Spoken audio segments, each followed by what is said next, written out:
வா உட்காரு. பிரக்யாவுக்கு தன் தாயை சந்திக்கும் வரை ரகுராமை சகித்துக் கொள்ள வேண்டும் என்று தெரிந்தது. அதனால் அவள் எந்த விவாதமும் இல்லாமல் உள்ளே அமர்ந்தாள். ரகுராம் சாம்பல் நிறைந்த கலசத்தை பிரக்யாவுக்கு காட்டினான். அதை பார்த்ததும் பிரக்யா அதிர்ச்சி அடைந்தாள். நீ என் பேச்ச கேட்கலனா இந்த சாம்பலும் அம்மாவோட சாம்பலாவும் இருக்கலாம். பிரக்யாவை பயமுறுத்தி தன் வேலையை செய்ய வைக்க இவ்வளவு சொன்னது போதும் என்று ரகுராம் அறிந்திருந்தான். உங்க வார்த்தை கேட்டு நான் தான் கல்யாணம் பண்ண. இப்ப என்ன வேணும் உங்களுக்கு? உன் புருஷன்கிட்ட போய் சொல்ல. உன்னை அட்டாக் பண்ண ரவுடிகளை கண்டுபிடிக்க அவன் கொடுத்த 24 மணி நேரத்துல என்னால அவங்கள கண்டுபிடிக்க முடியல. இப்ப 24 மணி நேரம் ஆயிடுச்சு. அவன் என்ன ஏதாவது பண்ணிடுவானோன்னு பயமா இருக்க. போய் அவங்கிட்ட இந்த விஷயத்தை இதோட நிறுத்த சொல்லு. அப்புறம் உனக்கு ஒன்னும் ஆகல, நீ நல்லதானே இருக்க.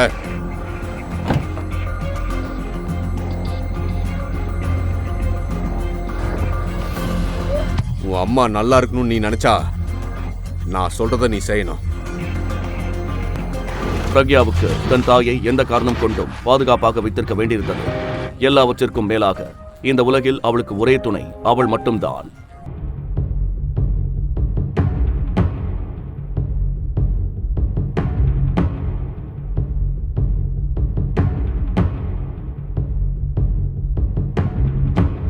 இத மட்டும் நல்லா ஞாபகம் வச்சுக்கோ.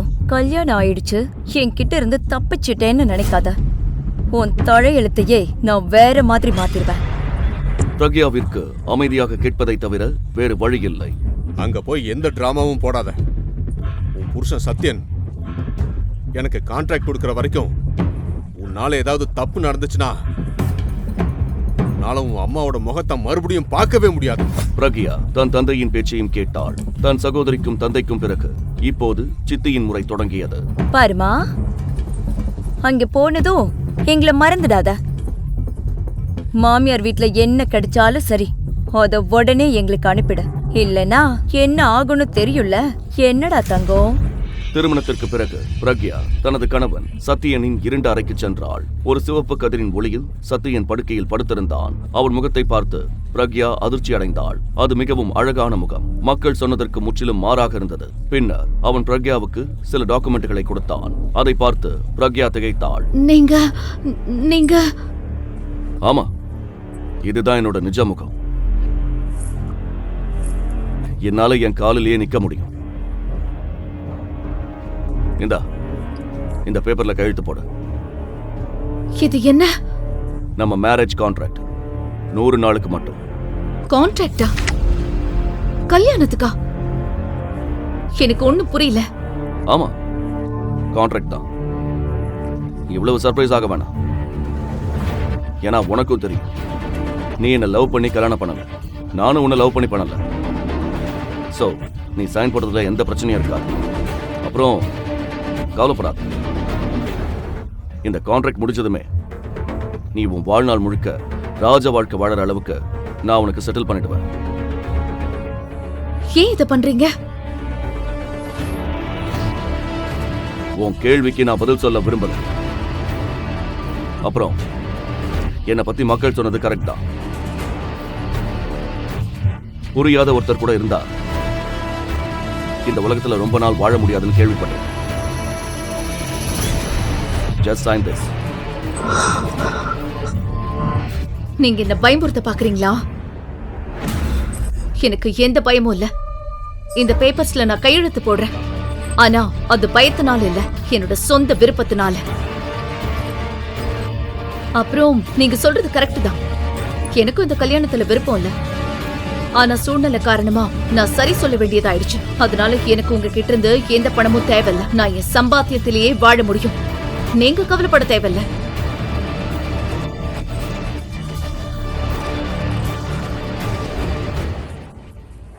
அடுத்த நாள் காலையில் சில சடங்குகளுக்காக பிரக்யாவை அவளது பிறந்த வீட்டிற்கு மாமியார் தேவகி அனுப்பி வைத்தார். மறுபுறம் பிரக்யாவின் சகோதரி மீரா. ஹலோ ராகவ், உன்னோட பிரக்யா வரா. தனியாத்தா சில சடங்குகள் செய்ய. இது உனக்கு நல்ல சான்ஸ். பிரக்யா பெற்றோர் வீட்டிற்கு வந்து தனது ரூமுக்கு சென்றாள். ராகவ் திடீரென்று அவள் அறைக்குள் நுழைந்ததும் அவள் காலடியில் இருந்த நிலைமை அதிர்ந்தது. ராகவ், நீயா? ராகவின் தலையில் பின்னால் இருந்து யாரோ பலமாக தாக்கினர். அது வேறு யாரும் அல்ல, சக்கர நாற்காலியில் அமர்ந்திருந்த சத்யன் தான். சத்யன் பிரக்யாவை ராகவிடமிருந்து காப்பாற்றி வீட்டிற்கு அழைத்து வந்தான். ஆனால் அவள் சத்யன் படுக்கையறைக்குள் நுழைய முயன்ற போது சத்யனின் விசுவாசமான வேலைக்காரன் கார்த்திக், நீங்க உள்ள போக முடியாது. மாஸ்டரோட ஆர்டர், நீங்க அவரோட பெட்ரூம்குள்ள எப்பவுமே போக கூடாது. இதை கேட்டதும் பிரக்யாவின் கோபம் உச்சத்திற்கு சென்றது. அதனால் அவளால் தன்னை அடக்க முடியவில்லை. கடுமையான குரலில் கூறினாள், நான் போகல.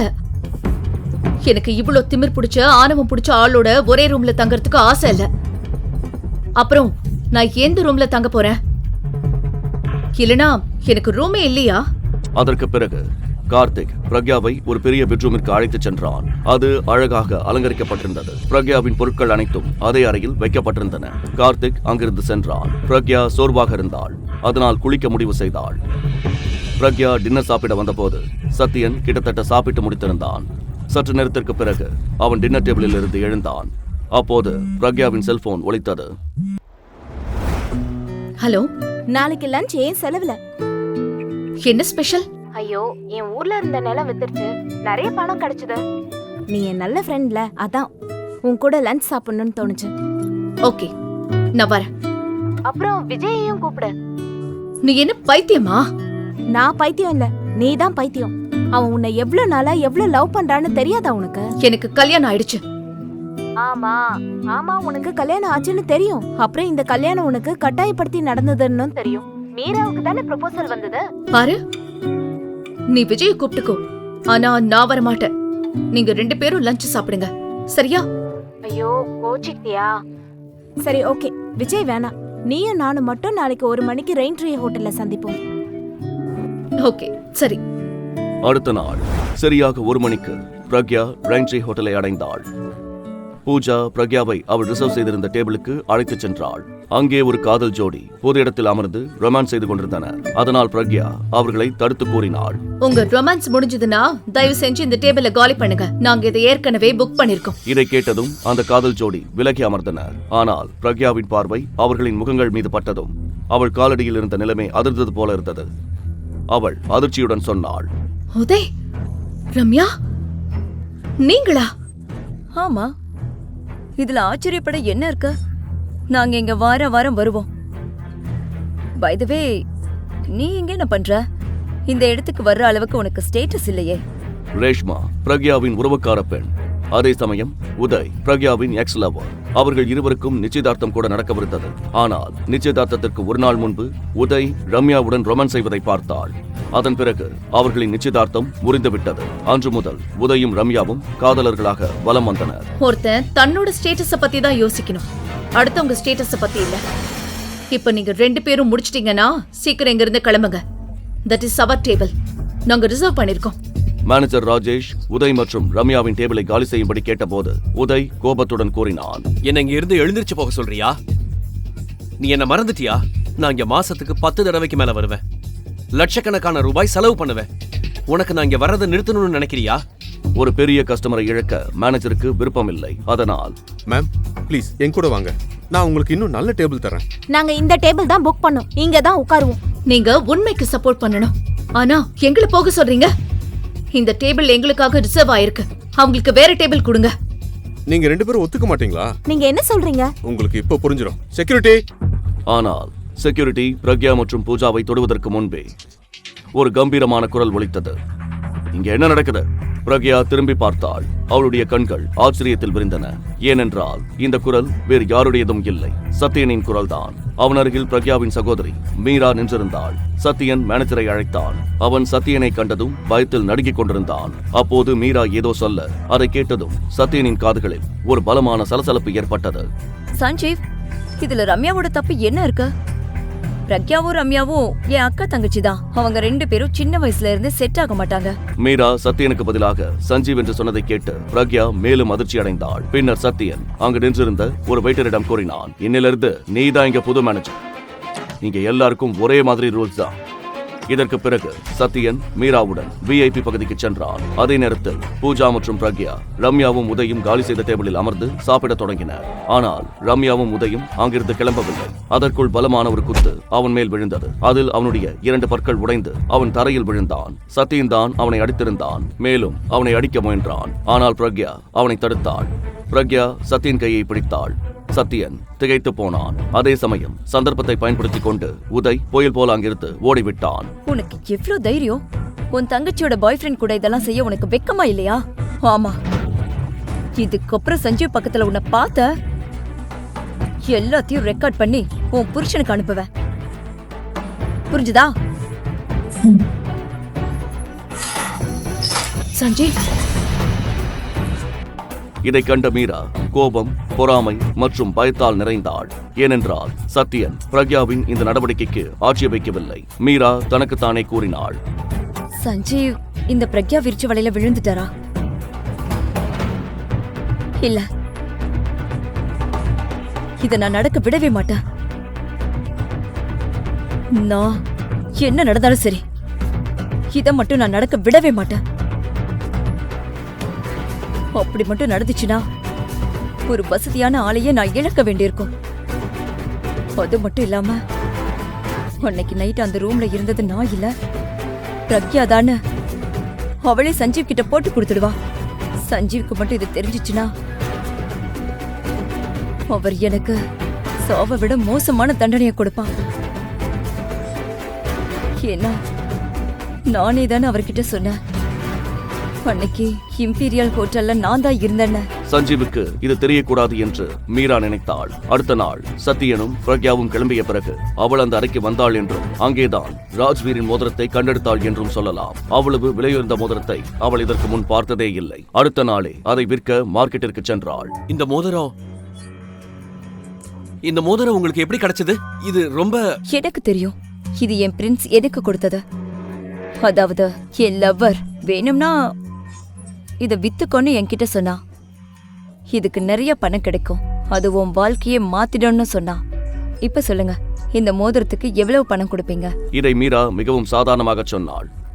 ஒருவேளை நகைக்கடைக்காரர் அவள் மோதிரத்தை திருடவில்லை என்று நம்புவார் என்று நினைத்தாள்.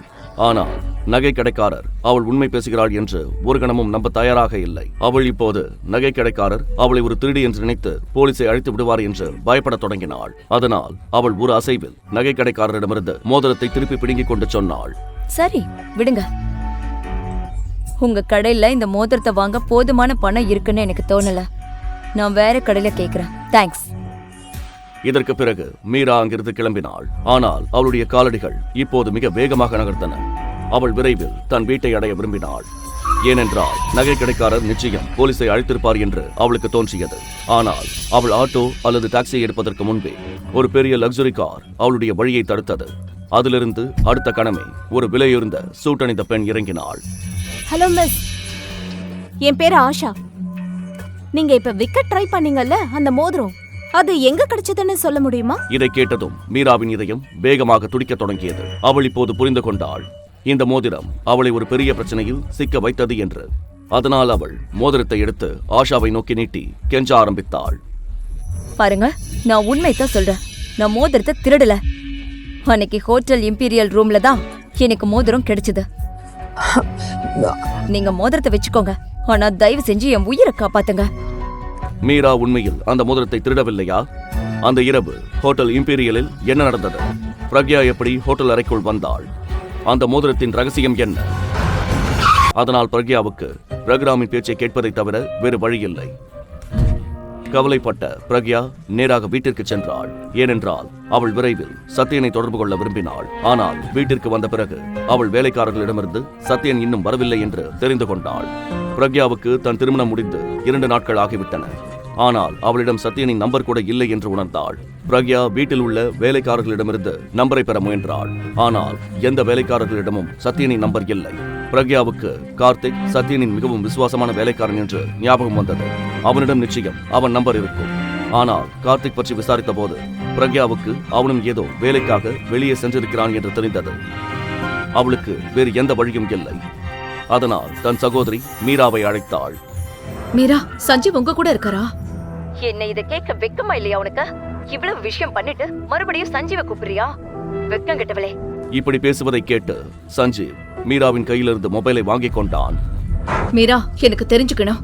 பிரக்யா தொலைபேசியில் சஞ்சீவின், அதாவது தன் கணவன் சத்யனின் குரலை கேட்டதும் அவள் 2 வினாடிகள் ஸ்தம்பித்து போனாள். என்ன வேணும் உனக்கு?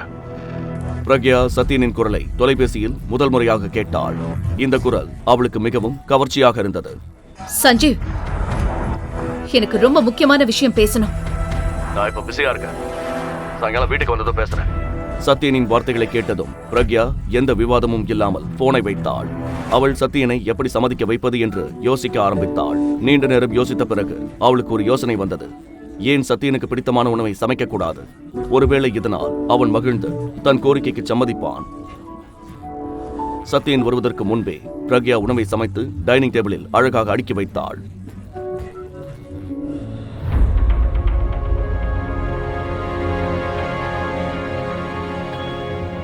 சத்யன் வீட்டிற்கு வந்தவுடன் உணவின் மனம் அவனை ஈர்த்தது. மேஜையில் அவனுக்கு பிடித்த உணவுகள் பல இருப்பதை அவன் கண்டான். தன் வேலைக்காரர்களிடம் கேட்டான், இந்த ஃபுட்டெல்லாம் சமைச்சது யாரு? அனைத்து வேலைக்காரர்களும் பிரக்யாவை நோக்கி தங்கள் கைகளை நீட்டி காட்டினர். சத்யன் விரைவாக ஃப்ரெஷ் ஆகிவிட்டு வந்தான். அவன் உணவருந்து அமர்ந்து உணவை அவளுடன் உண்ணத் தொடங்கினான். நீண்ட காலத்திற்கு பிறகு வீட்டு சாப்பாட்டை உண்பது போன்ற ஒரு உணர்வு சத்யனுக்கு ஏற்பட்டது. அவனுக்கு அது பிடித்திருந்தது. ஆனால் அதே சமயம் பிரக்யாவின் போன் கால் அவனுக்கு நினைவுக்கு வந்தது. என்ன அவ்வளவு முக்கியமான விஷயம்? என் கூட பேசணும்னு உன் தங்கச்சி போனுக்கு கால் பண்ணின? என்ன அட்டாக் பண்ணவங்களை கண்டுபிடிச்சு என் அப்பா கிட்ட சொல்லிருந்தீங்க. தயவு செஞ்சு அந்த விஷயத்த இத்தோட விட்டுடுங்க. எப்படியும் நான் இப்ப சேஃபா தான் இருக்கேன். சோ என்னோட அப்பா கஷ்டத்தை இந்த விஷயத்துக்காக அதிகப்படுத்த வேண்டாம். அந்த 24 மணி நேரம் இப்ப முடிஞ்சிடுச்சு. என்னால இப்ப எதுவும் பண்ண முடியாது. கார்த்திக் ஏற்கனவே ரகுராம பிடிக்க கிளம்பி போயிட்டான். அப்புறம் நீ இன்னைக்கு எனக்கு டின்னர் பண்ணதுனால நான் என் முடிவை மாத்திக்கவே நினைக்காத. என் முடிவு மாறாது. சத்யனின் வார்த்தைகளை கேட்டதும் பிரக்யா எவ்வளவு முயற்சி செய்தாலும் சத்யன் தன் பேச்சை கேட்க மாட்டான் என்று புரிந்து கொண்டாள். அம்மா, நான் எவ்வளவு ட்ரை பண்ணியும் உங்களை சேஃபா வச்சுக்க முடியல. ஒரு நாள் இப்படி சாப்பாடு பண்ணா மட்டும் பத்தாது. அடுத்த 30 நாளும் இப்படி டின்னர் பண்ணி கொடுத்தா அப்புறம் ஒருவேளை நான் உன் பேச்சை கேட்கலாம். கண்டிப்பா. நான் உங்களுக்கு 30 நாள் இல்ல, 2 மாசம் 4 மாசம் ஏன் என் வாழ்க்கை பூரா சமைச்சு கொடுக்க ரெடியா இருக்கேன். பிரக்யா இதை சொன்னதும் பேசுவதை நிறுத்தினாள். இந்த திருமணம் ஒரு 100 நாள் ஒப்பந்தம் என்று அவளுக்கு ஞாபகம் வந்தது. பிரக்யா பேசி முடித்ததும் சத்யன் கார்த்திக்கை அழைத்து ரகுராமை எதுவும் செய்ய வேண்டாம் என்று உத்தரவிட்டான். பின்னர் போனை வைத்தான். சத்யன் தன் பேச்சை கேட்டதும் ரகுராம் தன் அம்மாவை எதுவும் செய்ய மாட்டான் என்று பிரக்யா மகிழ்ந்தாள். சத்யன் மீதான பிரக்யாவின் கவர்ச்சி கோபமாக மாறியது.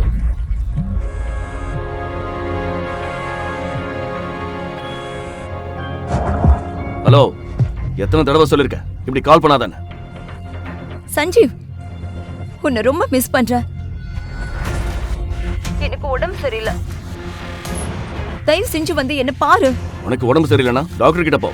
நாங்க வந்து என்ன ஆக போகுது? மீரா சஞ்சீவ் அவ்வளவு எளிதாக சம்மதிக்க மாட்டான் என்று அறிந்திருந்தாள். அன்னைக்கு என் உயிரையே பணையம் வச்சது உங்களுக்கு ஞாபகம் இருக்கா? அன்னைக்கு உங்க உயிரை காப்பாத்தினதுல இருந்து எனக்கு உடம்புக்கு முடியல. காய்ச்சல் அடிச்சுக்கிட்டே இருக்கு. இன்னைக்கு என் நிலைமைய பாருங்க.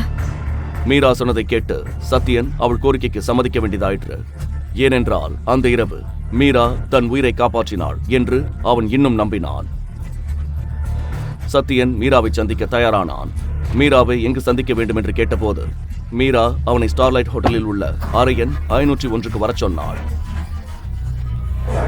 Hello doctor Vijay. பிரக்யா, நாம சீக்கிரமா ஸ்டார்லைட் ஹோட்டல் போகணும். நம்ம ரெகுலர் பேஷண்ட் சந்தானம் அங்க இருக்காரு. அவருக்கு ரொம்ப உடம்பு சரியில்லை. நீங்க மட்டும்தான் அவருக்கு அக்குபஞ்சர் இன்ஜெக்ஷன் போட முடியும். சோ நீங்க என் கூட வரணும். ஓகே டாக்டர் விஜய், நானும் வரேன். பிரக்யா தன் வேலையில் மிகவும் தீவிரமாக இருந்தாள். ஏனென்றால் யாருக்கும் கடன் பட்டிருக்க அவளுக்கு பிடிக்காது. இந்த வேலை அவளுக்கு வருமான ஆதாரமாக இருந்தது. தன் கணவன் சஞ்சீவும் மீராவும் ஹோட்டலில் சந்திக்க போகிறார்கள் என்று பிரக்யாவுக்கு தெரியாது. பிரக்யா விஜயுடன் நோயாளியின் அறை எண்ணை கேட்டாள். விஜய் அவன் 502 தங்கியிருப்பதாக கூறினான். இருவரும் நேராக பேஷண்ட் இருக்கும் இடத்திற்கு சென்றனர். தன் வேலையில் எக்ஸ்பர்ட்டான பிரக்யா பேஷண்டை நன்கு கவனித்துக் கொண்டாள். ஊசி போட்டதும் பேஷண்டின் நிலை சற்று மேம்பட்டது.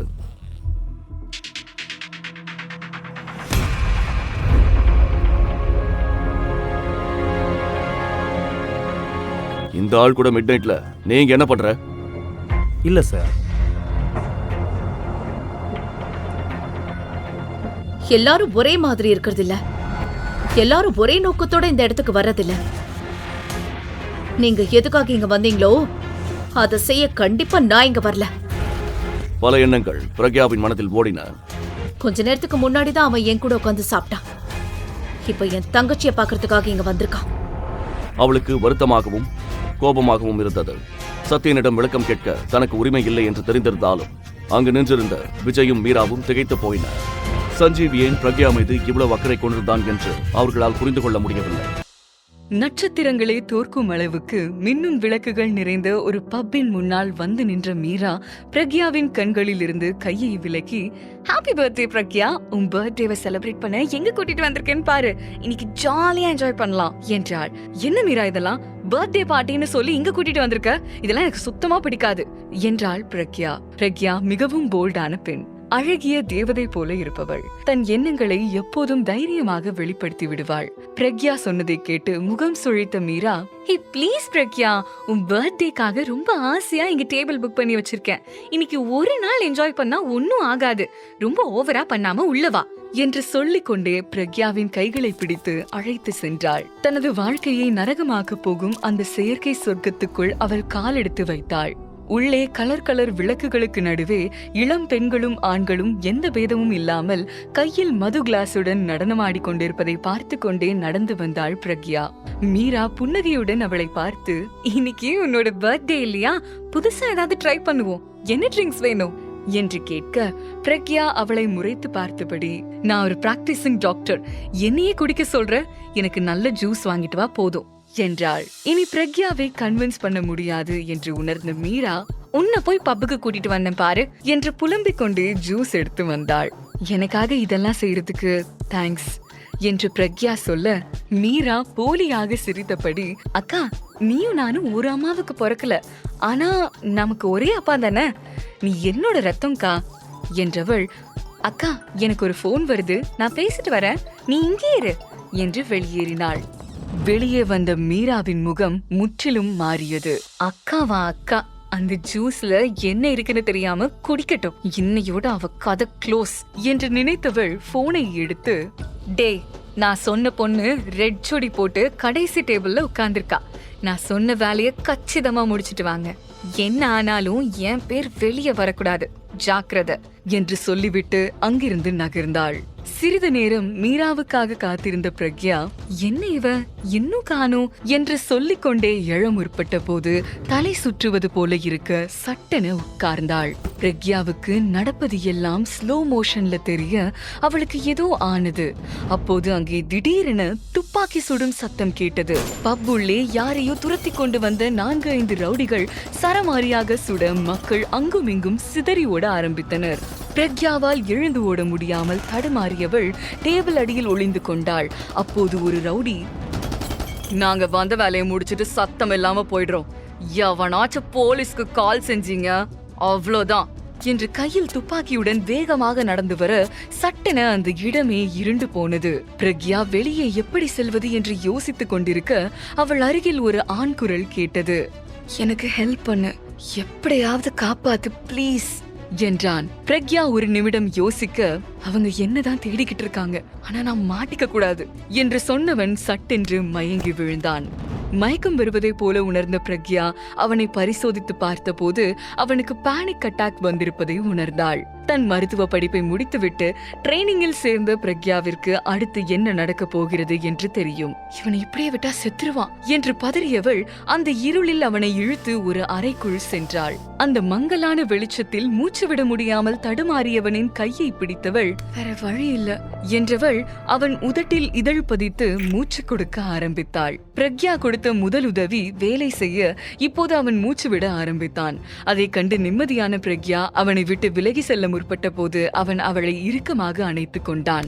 இதுவரை டாக்டராக உதவி செய்த பிரக்யாவிற்கு அவனுடைய இந்த இறுக்கமான அணைப்பு உள்ளுக்குள் ஏதோ ஒரு மாற்றத்தை செய்ய ஒரு ஆணின் ஸ்பரிசம் அவளை மேலும் போதை கொள்ள செய்தது. அவனின் அணைப்பில் நெருக்கமாகவும் இருக்க முடியாமல் விலகி செல்லவும் முடியாமல் தடுமாறிக் கொண்டிருந்தாள் பிரக்யா.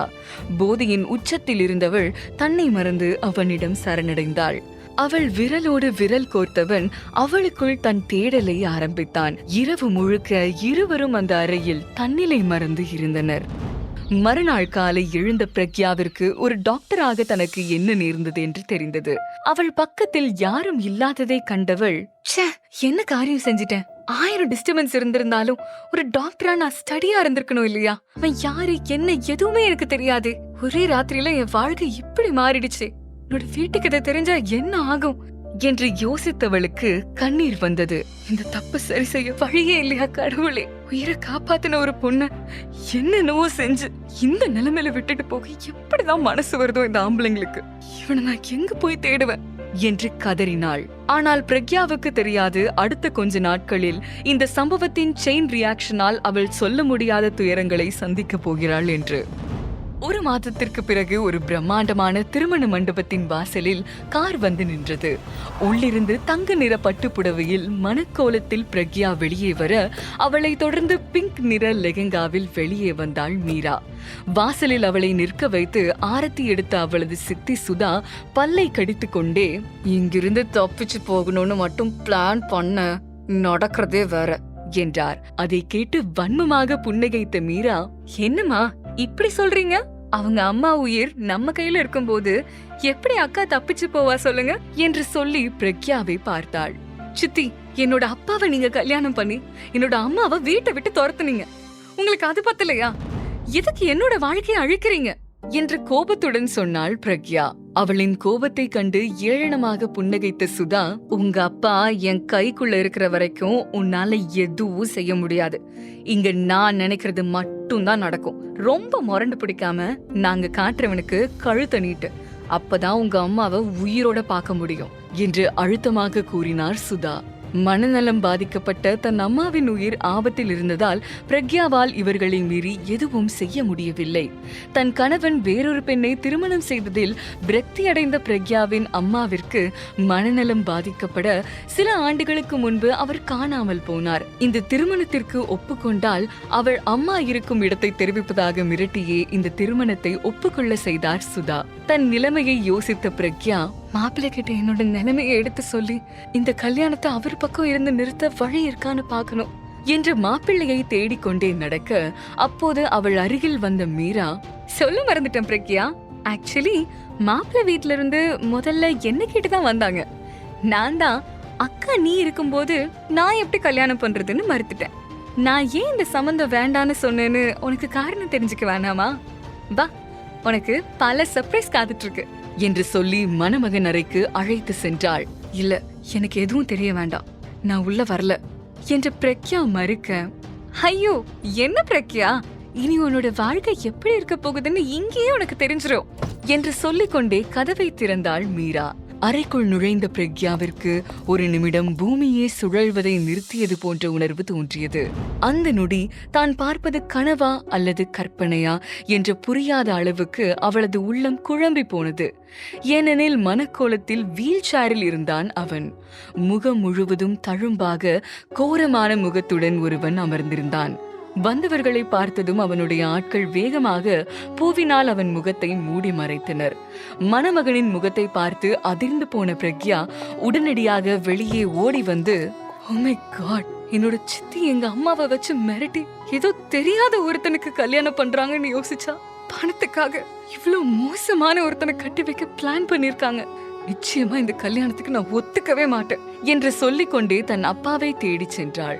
அதே நேரம் பிரக்யாவை பார்த்த அதிர்ச்சியில் உறைந்து போன மணமகன் சத்யன் திரும்பி தன் பிஏவை முறைத்து, என்ன நடக்குதுங்க? எனக்கு போட்டோல காட்டின பொண்ணு கல்யாண பொண்ணுக்கு தங்கச்சியா நிக்கிறா.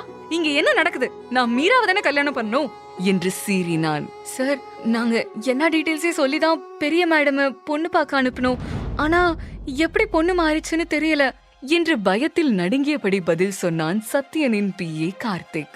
இப்ப வந்து பொண்ணு மாறிடுச்சுன்னு சொன்னா என்ன அர்த்தம்? இந்த கல்யாணத்தை நிறுத்துங்க என சத்யன் கார்த்திக்கிடம் கத்திய சத்தம் கேட்டு அவனது பாட்டியும் அம்மாவும் அறைக்குள் நுழைந்தனர். என்ன சத்யன், என்ன ஆச்சு? ஏன் கோவமா சத்தம் போட்டுட்டு இருக்க என்றாள் பாட்டி. இல்ல பாட்டி, எனக்கு இந்த கல்யாணம் வேண்டாம். நான் சொன்ன பொண்ணு இவ இல்ல என்று சொன்னான். ஆமா, இவ நீ சொன்ன பொண்ணு இல்லதான். அதுக்கு இப்ப என்ன செய்யணும்? எங்களுக்கு உன்னோட கல்யாணம் நடக்கணும், அவ்வளோதான். ஏன் இந்த பொண்ணுக்கு இப்ப என்ன குறை என்று சத்யனின் அம்மா சொல்ல 1 மாதத்திற்கு முன்னே நடந்த அனைத்தையும் அவன் யோசித்து பார்த்தான். என்னால ஒரு பொண்ணுக்கு துரோகம் செஞ்சுட்டு இன்னொரு பொண்ணு கல்யாணம் செஞ்சுக்க முடியாது என்று நினைத்தவன், இப்ப நீங்களே சொல்லி நிறுத்துறீங்களா இல்ல நான் நிறுத்தட்டுமா என்று சொல்லி தன் வீல் சேரை நகர்த்தினான். அப்போது அவனை தடுக்க முன்னால் வந்து நின்ற அவனின் பாட்டி, எல்லாம் தெரிஞ்சுதான் பேசுறியா சத்யன்? உனக்காக நாங்க எவ்வளோ பெரிய மனுஷங்க வீட்டு படியேறி இருப்போம் தெரியுமா? ஆனா அங்க கிடைச்சது எல்லாம் அவமானம்தான். உனக்கு பொண்ணு பார்த்து பார்த்து ஓஞ்சு போயிருந்த சமயத்துலதான் நீயே திடீர்னு ரகுராம் குடும்பத்து பொண்ணு கேட்க சொன்ன. கடவுள் அருளால அவங்க ஒரு பொண்ணு கொடுக்க மறுத்தாலும் இன்னொரு பொண்ணு கொடுக்க சம்மதிச்சுட்டாங்க. இத உன்கிட்ட சொன்னா நீ ஒத்துக்க மாட்ட. அதனாலதான் உன்கிட்ட இருந்து நான் இதை மறைச்சேன் என்று சீறினார். சத்யன் மனதில் குழப்பத்துடன் அவரை பார்த்து, பாட்டி நான் சொல்றத கொஞ்சம் புரிஞ்சுக்கோங்க என்று சொல்ல, நீ சொல்ற எதையும் புரிஞ்சுக்கிற நிலைமையில நான் இல்ல. இந்த கட்ட போய் சேர்றதுக்குள்ள ஒரு பேரனையோ பேத்தியோ பார்க்கணும்னு ஆசைப்படுறேன். என்னோட இந்த சின்ன ஆசையை கூட நிறைவேற்ற மாட்டியா சத்யா? அப்படி இல்லாம இந்த கல்யாணம் வேணாம் நிறுத்த போறேன்னு சொன்னா என் பணத்தை தாண்டி என்ன செய்யணுமோ செஞ்சுக்கோ என்று மிரட்டினார். சத்யாவின் அம்மா அவன் அருகில் வந்து, உன்னை மனக்கோலத்துல பார்க்கணும்னு ஆசைப்படுற உன் பாட்டியோட கடைசி ஆசைய நிறைவேத்து என்று கெஞ்சினார். பிரக்யா அவள் அப்பாவிடம் செல்ல, பணத்துக்காக இப்படி முகம் செதஞ்சு போனவனை கட்டி வைக்க பாக்குறீங்களே, உங்களுக்கு மனசாட்சியே இல்லையா? எங்க அம்மாவை தான் பைத்தியமாக்கிட்டீங்கன்னு பார்த்தா என்னையும் புதகொழியில தள்ள பாக்குறீங்களா? நான் இப்பவே மண்டபத்தை விட்டு வெளியே போறேன் என்று சொல்ல, வேகமாக அந்த இடத்திற்கு வந்த சுதா தன் போனில் இருந்த ஒரு வீடியோவை காட்டினார். அதை பார்த்து அதிர்ந்து போனாள் பிரக்யா. அம்மா, எங்க அம்மாவை என்ன செய்றீங்க என பதட்டத்துடன் கேட்டாள். ஒண்ணும் இல்ல, ஒரு சின்ன ஷாக் ட்ரீட்மெண்ட் தான். ஆனா நீங்க தேவையில்லாம முரண்டு புடிச்சா அங்க வோல்டேஜ் ஜாஸ்தி ஆயிடும், பாத்துக்கோ என்று மிரட்டினார். சுதாவின் மிரட்டலான வார்த்தையை கேட்டும் ரகுராம் அமைதியாக இருப்பதை கண்டு கலங்கிய பிரக்யா, உங்களை என் அப்பான்னு சொல்லவே அசிங்கமா இருக்கு என்று கோபத்துடன் சொல்லிவிட்டு அங்கிருந்து வெளியேறினாள். கொஞ்சம் நேரம் யோசித்த சத்யா மனதில் ஒரு விபரீத எண்ணம் வந்தது. பின் சத்யா மணமேடைக்கு வந்தான். அருகில் ஜடம் போல அமர்ந்திருந்தாள் பிரக்யா. கழுத்தில் தாலி ஏற அவள் மனதில் இருந்ததெல்லாம், இதெல்லாம் உனக்காகத்தாம செய்றேன், சீக்கிரம் உன்னோட எங்கேயாச்சும் கண்காணாத இடத்துக்கு போயிடணும் என்றவள் கலங்கினாள். அன்று இரவு முதலிரவு அறைக்குள் கோபத்துடன் எல்லா பொருட்களையும் தூக்கி எறிந்து கொண்டிருந்தான் சத்யன். இதுங்களை நம்பி அனுப்புனதுக்கு எல்லாத்தையும் சொதப்பி வச்சிருச்சுங்க. இப்ப இந்த பொண்ணுக்கு நான் என்ன பதில் சொல்லுவேன்? என்னால இப்போ 2 பொண்ணுங்க வாழ்க்கை நாசம் ஆயிடுச்சு என்று கோபத்துடன் சொல்லிக் கொண்டிருந்தான். 1 மாதத்திற்கு முன் சத்யனை கொல்ல ஒரு கும்பல் துரத்தி கொண்டிருக்க அவன் அடிபட்டு ஒரு பப்பில் ஒளிந்து கொண்டான். சத்யாவிற்கு அன்று நடந்தது எதுவும் சரியாக ஞாபகம் இல்லை. அன்று பப்பில் பிரக்யா காப்பாற்றியது சத்யனைத்தான். ஆனால் அவன் அது மீரா என தவறான எண்ணத்தில் இருந்தான். அதற்கு ஒரு காரணமும் இருந்தது. பிரக்யாவின் பிறந்த நாள் அன்று இரவு பப்பில் அவளுக்கு குடிக்கும் ஜூஸில் போதை மருந்து கலந்த மீரா தன் ஆட்களுக்கு போன் செய்து அவளை சீரழிக்க சொல்லிவிட்டு அங்கிருந்து கிளம்பி சென்றாள். ஆனால் அவள் அனுப்பிய ஆட்கள் வருவதற்குள் அங்கே சத்யனை தேடி ஒரு கும்பல் உள்ளே நுழைந்தது. மறுநாள் வரை பிரக்யா பற்றி எந்த தகவலும் வராததால் மீரா அந்த பப்பை அடைந்தாள். ஆனால் அவள் சென்றபோது பிரக்யா அங்கு இல்லை. மீரா வெளியே வர நினைக்கும் போது அந்த அறைக்குள் வைரம் பதித்த மோதிரம் கிடந்தது. அதை விற்று காசு பார்க்க எண்ணியவள் அதை எடுத்து திரும்பிய போது அறையின் வாசலில் ஒரு நபர் நிற்பதை கண்டாள். மீரா அவனை பார்த்ததும் அதிர்ச்சியடைய அந்த நபர், நேத்து நைட் எங்க பாஸ் உயிரை காப்பாத்தினது நீங்க தானா என்று கேட்டான். அதை கேட்ட மீரா குழப்பமாக அந்த நபர் மீராவின் கையில் இருந்த மோதிரத்தை சுட்டி காட்டி, இந்த மோதிரம் எங்க பாஸ்க்கு சொந்தமானது என்று சொன்னவன் மீண்டும் மீராவை பார்த்து, நேத்து நைட் இந்த ரூம்ல நீங்க தானே இருந்தீங்க, ஒரு பொண்ணு அவரோட உயிரை காப்பாத்தினதா அவர் சொன்னார் என்று கேட்டான். மோதிரத்தை திருடியதற்காக பிடிபடாமல் மீரா, ஆமா ஆமா அது நான் தான் என்று பொய் சொன்னாள். இந்த மோதிரம் எங்க முதலாளி சத்யனோடது, நீங்க அவர் உயிரை காப்பாத்தினதற்கு நிச்சயம் பெரிய பலன் இருக்கும் என்று உறுதியளித்தார் அந்த நபர். சத்யன் திருமணம் செய்வதாக சொல்லி அவன் வீட்டிலிருந்து ஆட்களை அனுப்பியதுதான் அந்த வெகுமதி என்று அவளுக்கு புரியாமல் போனது. புத்திசாலித்தனமாக நடப்பதாக நினைத்து சுதா தன் மகளுக்கு வந்த வரனை பிரக்யாவுக்கு விட்டுக் கொடுப்பது போல நடித்து அவளுக்கு பேசி முடித்தாள். விதியின் விளையாட்டால் சத்யன் நிஜமாகவே தான் சந்தித்த பெண்ணையே திருமணம் செய்து கொண்டான். ஆனால் அவனுக்கு அந்த உண்மை தெரியாது. இரவு அழகாக அலங்கரிக்கப்பட்ட நிலையில் கையில் பாலுடன் மனதில் பல குழப்பத்துடனும் அறைக்குள் நுழைந்தாள் பிரக்யா. தன் கணவர் எங்கே என்று திரும்பி பார்க்க அவளுக்கு தூக்கி வாரி போட்டது. பயத்தில் ஆ என்று அலறினாள் பிரக்யா. ஏனென்றால் உள்ளே இருந்தது சத்யனே இல்லை, ஒரு அழகிய ஆண்மகன். சத்யனுக்கு பதில் உள்ளே இருக்கும் அந்த அழகான நபர் யார்? அதிர்ச்சி விலகாமல், இவன் யாரா இருக்கும்? எப்படி இவ்வளவு தூரம் பாதுகாப்பை மீறி இந்த ரூமுக்குள்ள வந்திருப்பான் என்று யோசித்தவள், என் புருஷன் எங்கடா, அவர் என்ன செஞ்ச என்று அவன் கையை பிடித்து தள்ளியபடி கோபமாக கேட்டாள். மீண்டும் அவள் வாயை அழுத்தி பொத்தி, சத்தம் போட்டு கலாட்டா செய்யாம இருந்தா என் கையை எடுக்கிற, மீறி கத்துன அவ்வளவுதான் என்று அவன் சொன்னதும் அமைதியாக தலையசைத்தாள் பிரக்யா. சத்தம் போட மாட்டாள் என்ற நம்பிக்கையில் அவன் கையை எடுக்க, யார் நீ, இந்த ரூம்ல என்ன பண்ணிட்டு இருக்க என்று கேட்டாள். நக்கலான புன்னகையுடன் அவளை பார்த்தவன், தாலி கட்டின புருஷனையே அடையாளம் தெரியலையா என்று ஏளனமாக பேசினான். சத்யன் பேசியதை கேட்டு குழப்பத்துடன் அவனை பார்த்த பிரக்யா, நீ தாலி கட்டினியா? அப்போ நான் மண்டபத்துல பார்த்தது என்று தயக்கத்துடன் கேட்டாள். ரிலாக்ஸ் ரிலாக்ஸ், ஒரே நாள்ல எல்லா உண்மையும் தெரிஞ்சுக்கணும்னு ஆசைப்படாத.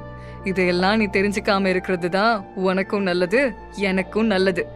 ஏதோ பெரிய பணக்காரன்னு சொன்னதும் கண்ணை மூடிட்டு கல்யாணம் செஞ்சுக்கிட்ட, ஆனா நீ நினைக்கிற எதுவும் நடக்காது என்று சத்யன் சொல்ல, கோபமான பிரக்யா, நீங்க நினைக்கிற மாதிரி ஒண்ணும் இல்ல, நான் ஒரு இக்கட்டான சூழ்நிலையில தான் கல்யாணத்துக்கு ஒத்துக்க வேண்டியதா போச்சு.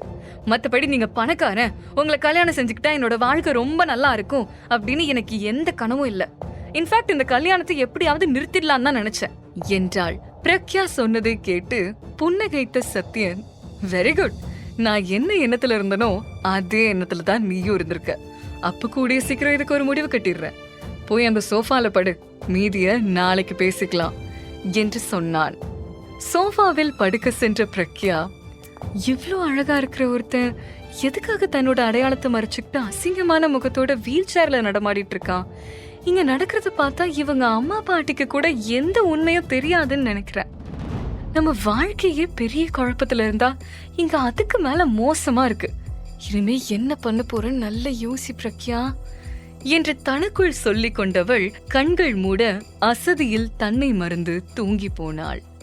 ஆழ்ந்த உறக்கத்தில் இருந்த பிரக்யாவை சில நொடிகள் உற்று பார்த்த சத்யன், என் உயிரை காப்பாத்தின பொண்ணுக்கு என்னால துரோகம் செய்ய முடியாது, அதுக்காக உன்னையும் ஏமாத்த முடியாது, சீக்கிரம் ஏதாவது ஒரு வழியை கண்டுபிடிக்கிறேன் என்று சொன்னவன் தழும்புகள் நிறைந்த முகத்தோல் அணிந்து கொண்டு வெளியேறினான்.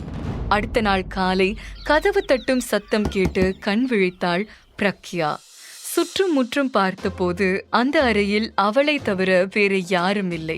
இவர் எங்க போனாரு என்ற குழப்பத்துடன் எழுந்தவள் கதவை திறக்க முற்பட்ட போது தடாலடியாக ஒரு ஆள் இன்னொரு கதவு வழியாக அறைக்குள் வந்தான். அதை கண்டு பதட்டமான பிரக்யா சத்தம் போட எண்ணிய போது, எப்ப பாரு கத்தி ஊற கூட்டுறதா உன்னோட வேலையா?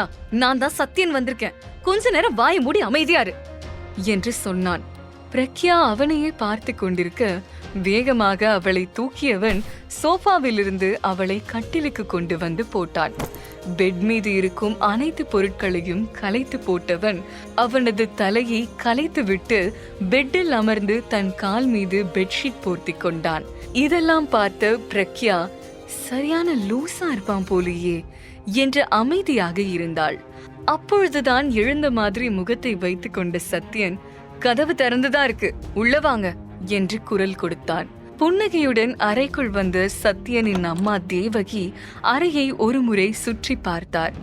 கலைந்திருந்த படுக்கையில் பிரக்யா படுத்துக் கொண்டிருப்பதைக் கண்டு நிம்மதி பெருமூச்சு விட்டவர், இப்பதான் மனசுக்கு ரொம்ப சந்தோஷமா இருக்கு, கூடிய சீக்கிரம் இந்த வீட்டுக்கு ஒரு வாரிசு வந்தா அது போதும் எனக்கு என்று சொல்லிக்கொண்டே பிரக்யா அருகில் வந்தவர் அவள் முகத்தை பார்த்து கைகளாலே திருஷ்டி சுற்றியவர், உங்க 2 பேரையும் ஒன்னா பார்க்கும்போது ஏன் கண்ணே பட்டுடும் போல இருக்கு என்று சொல்ல, தொண்டையை கனைத்து கொண்டு கைகளை தாங்கி வீல் சேரில் அமர்ந்த சத்யன், என்னம்மா காலையிலே வந்திருக்கீங்க, ஏதாவது முக்கியமான விஷயமா என்று கேட்டான்.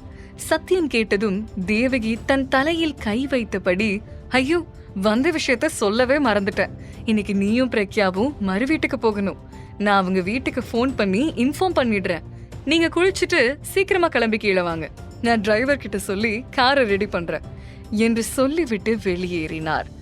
நடந்ததை நினைத்து திகைப்புடன் எழுந்த பிரக்யா சில நொடிகளுக்கு பிறகு வீட்டுக்கு போன உடனே அப்பா கிட்ட எப்போ அம்மாவை பார்க்க போகலான்னு கேட்கணும் என்று யோசித்துக் கொண்டே வாஷ்ரூமிற்கு நடந்து சென்றவளின் கையை பிடித்து சத்யன் இழுக்க அதில் நிலை தடுமாறி அவன் மீதே விழுந்தாள். சட்டென சத்யன் மீது விழுந்தவள் பதட்டத்துடன் எழ முற்பட்ட போது, இங்க பாரு, எங்க அம்மா பக்கத்துல இருக்கும்போது நாம சாதாரண புருஷன் பொண்டாட்டி எப்படி அந்யோன்யமா இருப்பாங்களோ அப்படி நடிக்கணும். வெளி உலகத்துக்கு மட்டும்தான் நம்ம புருஷன் பொண்டாட்டி. ஆனா இந்த ரூம்குள்ள நீ யாரோ நான் யாரோ தான். இது மீறி ஏதாவது முரண்டு பிடிச்ச அவ்வளோதான். அப்புறம் இந்த மறு வீட்டு வர்றதுலாம் எனக்கு இஷ்டம் இல்ல. நான் ஏதாவது சாக்கு சொல்லி அம்மாவை சமாதானப்படுத்திக்கிறேன். நீ மட்டும் போயிட்டு வா என்று மிரட்டலாக கூறினான். சத்யன் சொன்னதை கேட்ட பிரக்யா, அங்க என்னோட சித்தி மீராவோட நடிப்பை பார்த்துட்டு இருந்தேன். இங்க இவரோட நடிப்பு. இப்படி என்னோட வாழ்க்கை நடிக்கிறவங்களுக்கு நடுவுலயே முடிஞ்சு போயிடுமோ என்று யோசித்தாள். பிரக்யா இதை பற்றி யோசித்துக் கொண்டிருக்க அவள் முன்னால் சொடக்கு போட்டு அழைத்த சத்யன், என்ன நான் சொன்னது புரிஞ்சுதா?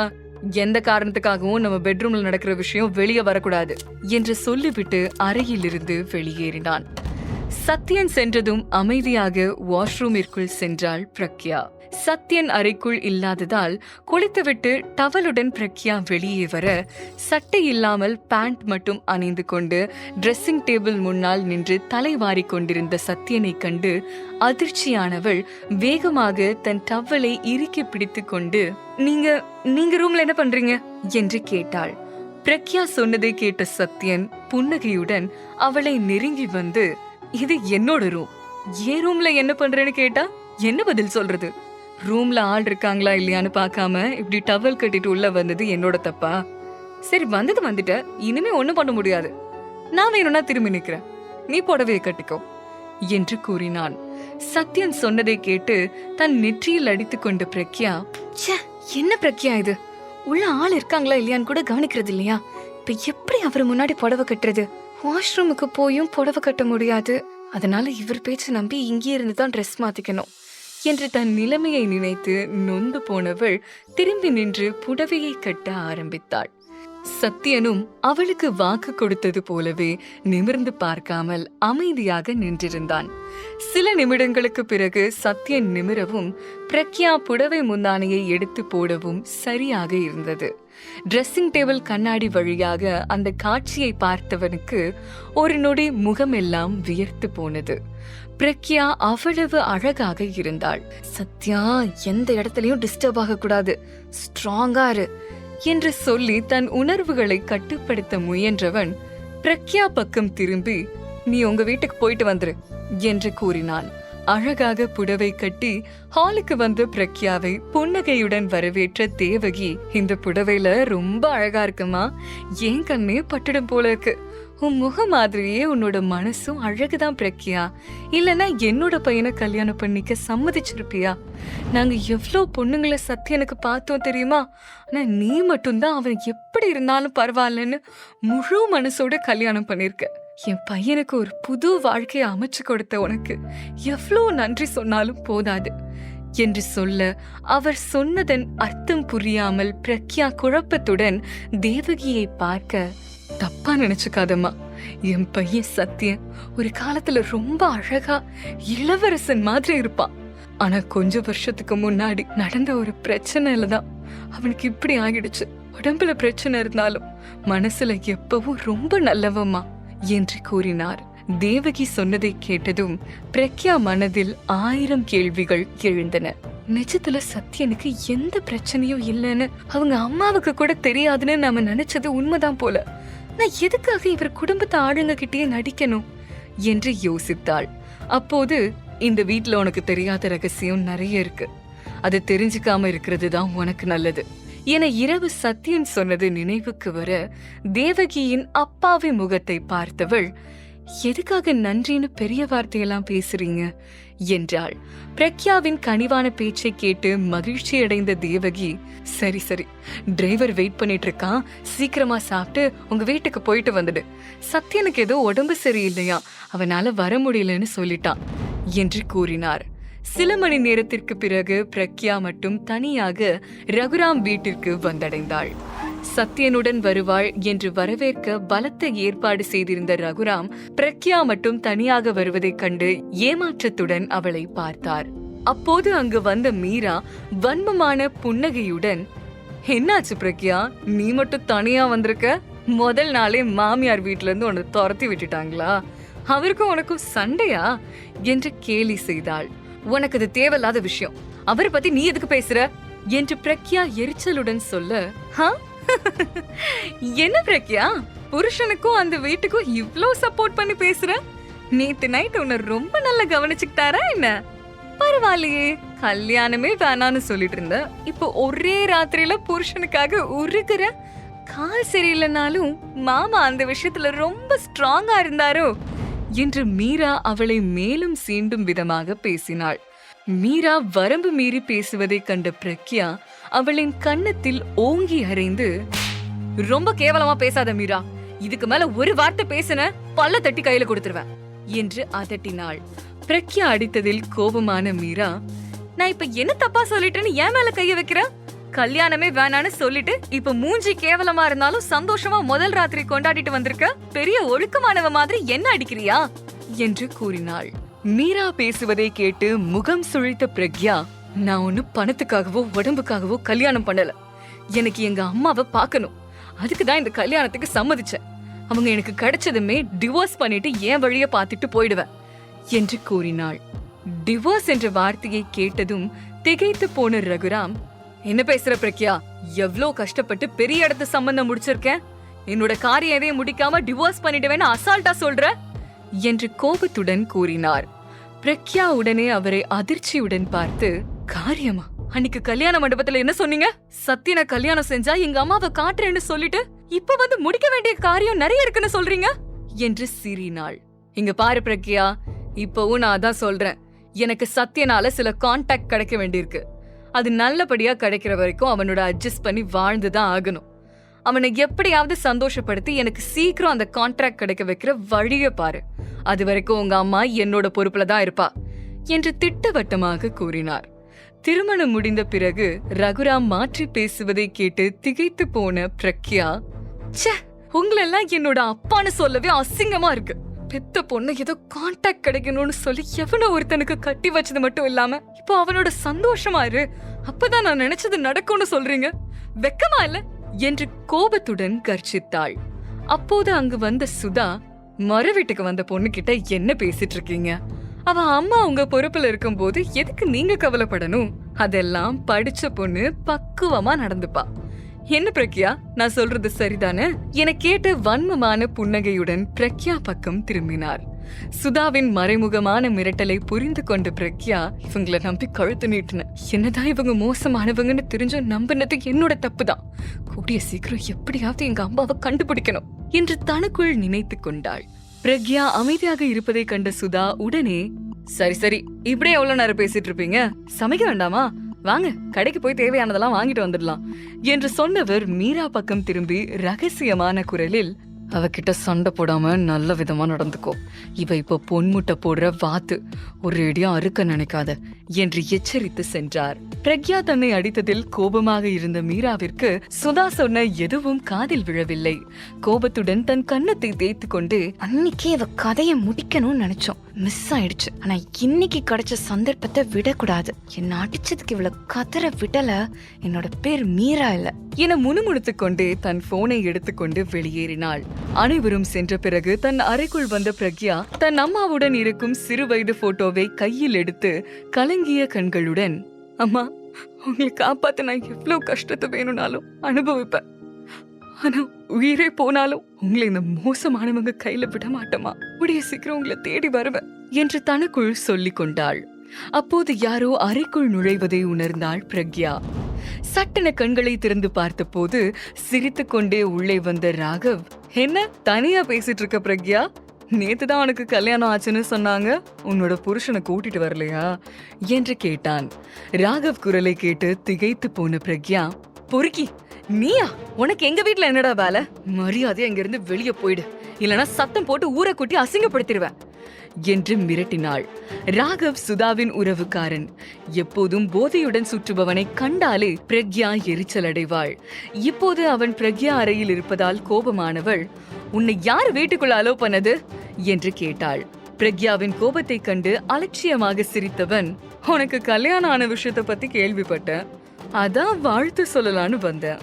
ஆமா, உன்னோட புருஷன் கால் நொண்டியாமே, முகம் கூட ரொம்ப மோசமா இருக்குன்னு கேள்விப்பட்டேன், உன்னை நினைச்சா ரொம்ப பாவமா இருக்கு என்று சொல்லி பிரக்யாவை நெருங்கினான். ராகவ் தீய எண்ணத்துடன் தன்னை நெருங்குவதை கண்ட பிரக்யா, என்னோட புருஷன் எப்படி இருந்தாலும் அதை நான் பாத்துக்கிறேன், மரியாதையா இங்கிருந்து வெளியே போ என்று கத்தினாள்.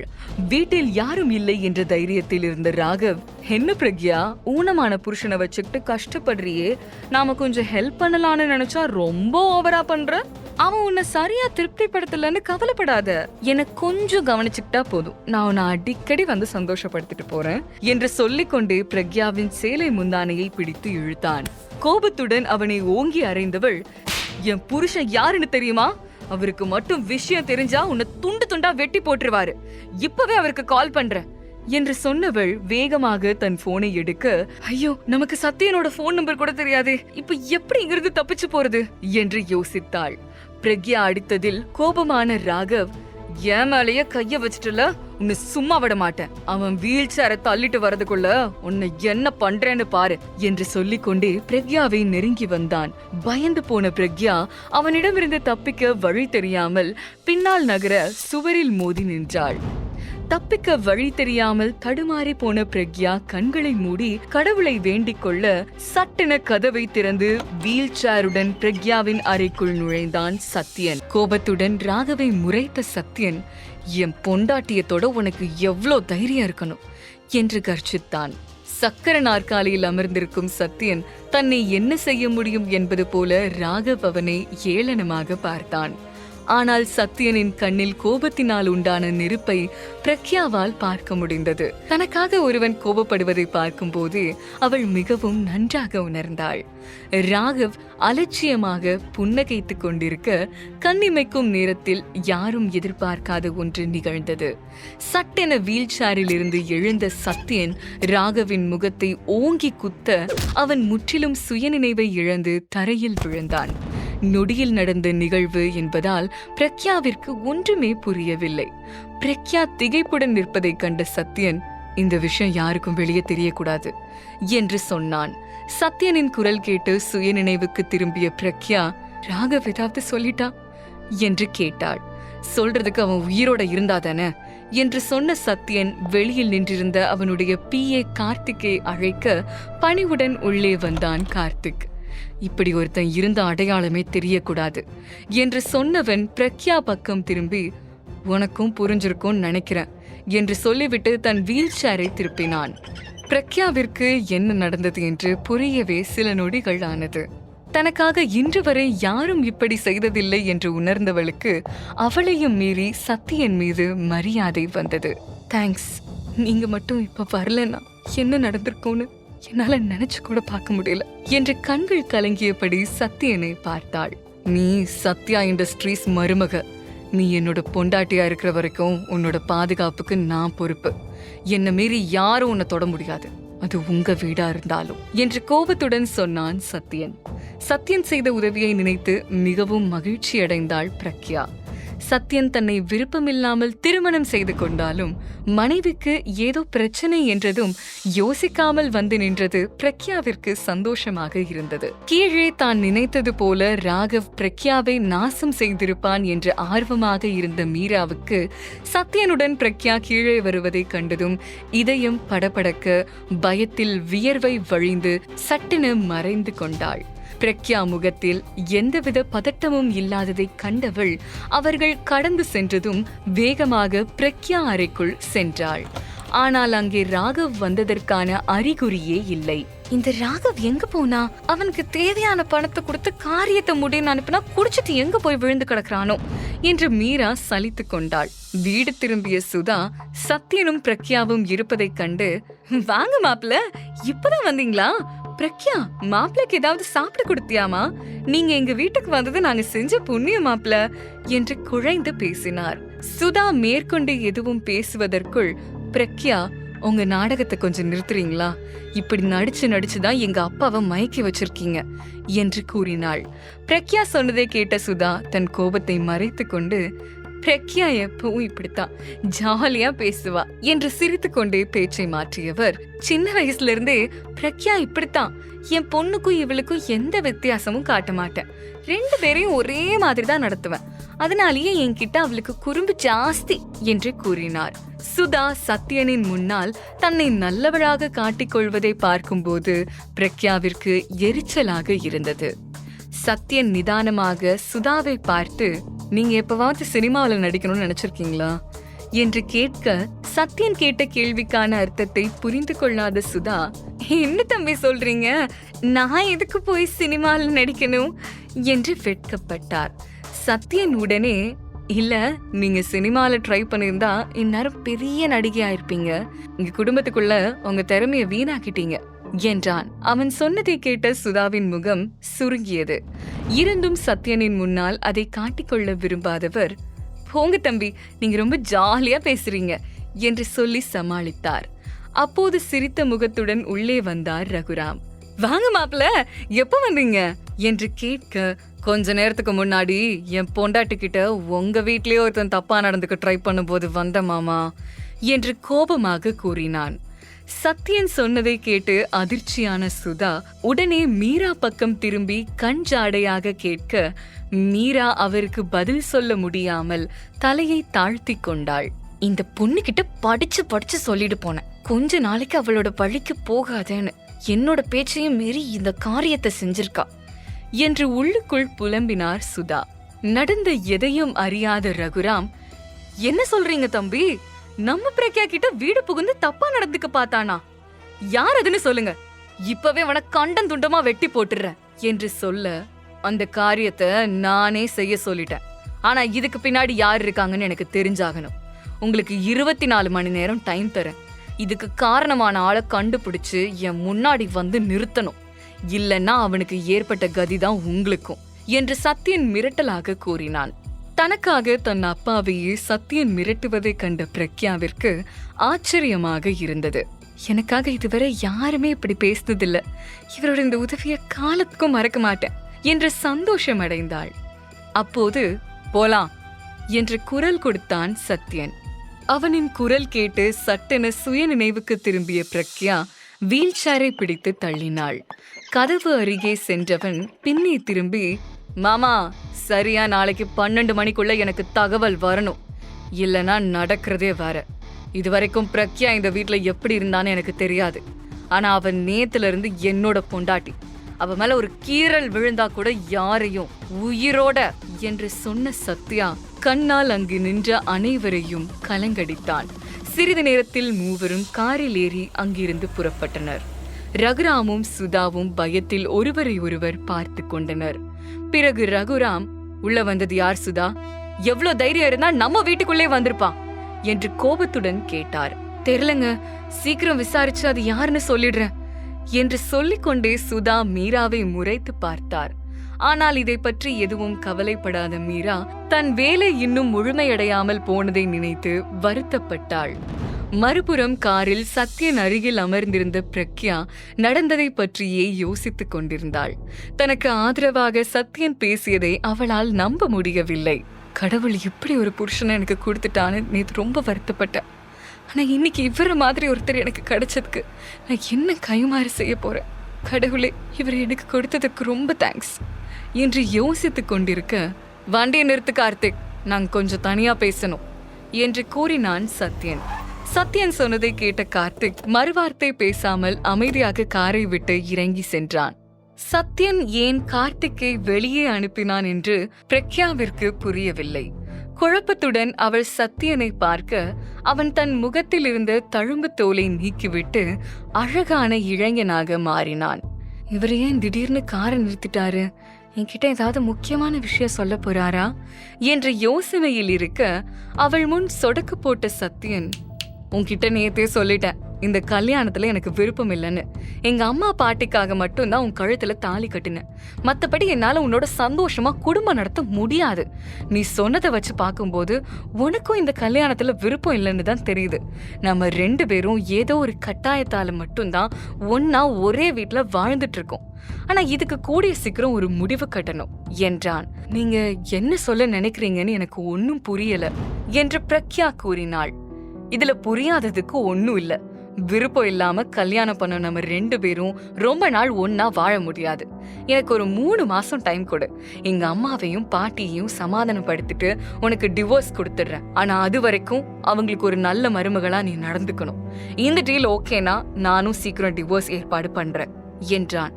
சில நொடிகளுக்கு முன்னால் தனக்காக சண்டையிட்டவன் இப்போது டிவோர்ஸ் பற்றி பேசுவதை கேட்டு குழப்பமாக அவனை பார்த்தாள் பிரக்யா. என்ன ரகுண்டா நீ? கடவுள் பாதி மிருகம் பாதியா என்று எண்ணினாள். மறுபுறம் பிரக்யாவிடம் தவறாக நடக்க முயன்றது ராகவ் என்பதை கண்டுபிடித்த ரகுராம் சந்தேகப்பட்டு மீராவை விசாரித்தார். ஏன் இப்படி செஞ்ச மீரா என்று ரகுராம் கோபத்துடன் மீராவை கேட்க, நான் ஒண்ணு பண்ணல, எதுக்காக தேவையில்லாம என்ன விசாரிக்கிறீங்க என்றாள்.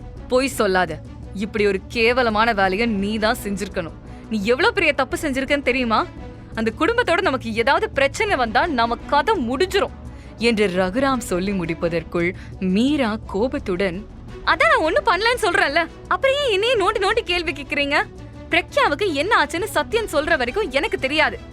இதுக்கும் எனக்கும் எந்த சம்பந்தமும் இல்ல என்று கூறினாள்.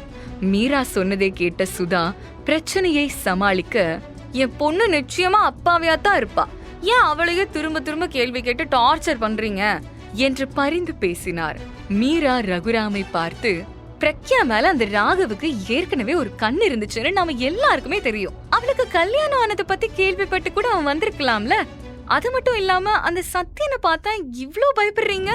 இன்னொருத்தன் உதவி இல்லாம அவனால ஒரு இடத்துல இருந்து இன்னொரு இடத்துக்கு கூட போக முடியாது. அவனுக்கு போய் ஏன் இவ்ளோ பயப்படுறீங்க என்று அலட்சியமாக கேட்டாள். சத்தியனை பற்றி மீரா சொன்னதை கேட்ட ரகுராம், வாயமூடு, அவருக்கு பின்னாடி நாம தப்பா பேசுறோம்னு தெரிஞ்சது நம்மள உயிரோட விட மாட்டாரு என்று பயத்துடன் கூறினார். மறுபுறம் காரில் பிரக்யா குழப்பத்துடன் சத்தியனை பார்த்து கொண்டே இருக்க, என்ன யோசிக்கிற, சீக்கிரமா ஒரு நல்ல முடிவா சொல்லு என்று கேட்டான். கடவுளே, என்னடா என்னோட லைஃப்ல நல்லது நடக்குதேன்னு கொஞ்சம் சந்தோஷப்பட்டேன், அதுக்குள்ள இப்படி ஒரு ட்விஸ்ட் வேணுமா என்று நினைத்தவள், நீங்க சொல்றது சரிதான், நானும் ஒரு கட்டாயத்துலதான் இந்த கல்யாணத்துக்கு ஒத்துக்கிட்டேன். சில காரணத்தால என்னால கல்யாணத்தை மறுக்க முடியல. 2 பேரும் விருப்பம் இல்லாம ஒன்னா வாழ்றதை விட டிவோர்ஸ் பண்றதுல எனக்கு சம்மதம்தான். ஆனா என்று பிரக்யா தயங்க, காசை பத்தி கவலை வேணாம், உனக்கு எவ்வளோ வேணும்னு மட்டும் சொல்லி கொடுத்துட்றேன், இதனால உன்னோட வாழ்க்கை நிச்சயமா வீணாகாது என்றான்.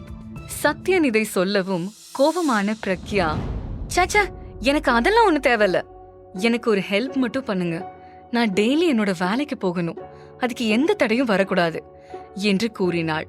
பிரக்யா இந்த நிபந்தனையை சொன்னதும் ஆச்சரியமான சத்யன், கோடி கோடியா பணத்தை வாங்கிக்கோன்னு சொல்ற, நீ மாச சம்பளத்துக்கு வேலைக்கு போறேன்னு சொல்ற என்று நினைத்தவன், இவ்ளோதானே, தாராளமா போலாம், எனக்கு எந்த பிரச்சனையும் இல்ல என்று சொல்ல தயக்கத்துடன் அவனை பார்த்தவள், அப்புறம் நான் வேலைக்கு போற டைம் ஆயிடுச்சு, இப்படியே புடவையில என்னால வேலைக்கு போக முடியாது, நான் கார்லயே ட்ரெஸ் மாத்திக்கலாமா என்று கேட்டாள். சத்யன் எதுவும் பேசாமல் தலையசைக்க பிரக்யா தான் கொண்டு வந்த பையிலிருந்த சுடிதாரை எடுத்துக்கொண்டு பின் இருக்கைக்கு சென்றாள். சத்யன் தன்னை திரும்பி பார்க்க மாட்டான் என்ற நம்பிக்கையில் அதிகம் யோசிக்காமல் உடையை மாற்ற ஆரம்பித்தாள் பிரக்யா. சில நொடிகள் எதையும் பார்க்காமல் இருந்த சத்யனுக்கு கண்ணாடியில் பிரக்யா உடை மாற்றுவது தெரிய தன்னை கட்டுப்படுத்த முடியாமல் கண்ணாடி வழியாக அவளை பார்த்தான். பிரக்யா தன் உடலில் இருந்த சிறப்பு நிற புடவையை மெதுவாக கழற்ற அவளின் சிவந்த மேனி சத்தியனை ஈர்த்தது. ஏதோ ஒரு காரணத்தினால் தன் பார்வையை திருப்ப முடியாமல் கஷ்டப்பட்டவன் மிகுந்த சிரமத்துடன் தன் உணர்வுகளை அடக்கிக் கொண்டு வேறு திசையை நோக்கி திரும்பினான். அப்போது பிரக்யா உடலிலிருந்து வந்த வாசனை அவனை என்னவோ செய்தது. அதை பற்றி யோசித்துக் கொண்டிருக்க உடையை மாற்றிக்கொண்டு முன்னிருக்கைக்கு வந்த பிரக்யா, சரி நான் வெளியே போறேன், நீங்க மறுபடியும் உங்க முகத்துல தழும்பு வச்சுக்கோங்க, அப்புறம் கார்த்திக் பார்த்துட்டா உங்களை பத்தின உண்மை எல்லாருக்கும் தெரிஞ்சிடும் என்றாள். தன் வேஷத்தை சகஜமாக எடுத்துக்கொள்வதைக் கண்டு ஆச்சரியமான சத்யன் அவளை பார்க்க பிரக்யா சாதாரணமாக கதவை திறந்து வெளியே வந்தாள்.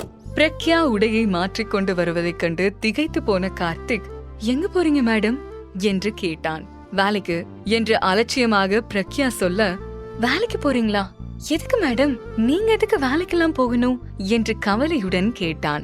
என்னோட சொந்த கால நிக்கிறது தான் எனக்கு சந்தோஷம் என்று சொல்லிவிட்டு வேகமாக வெளியேறினாள் பிரக்யா. அதை கேட்ட கார்த்திக்கால் எதுவும் பேச முடியவில்லை.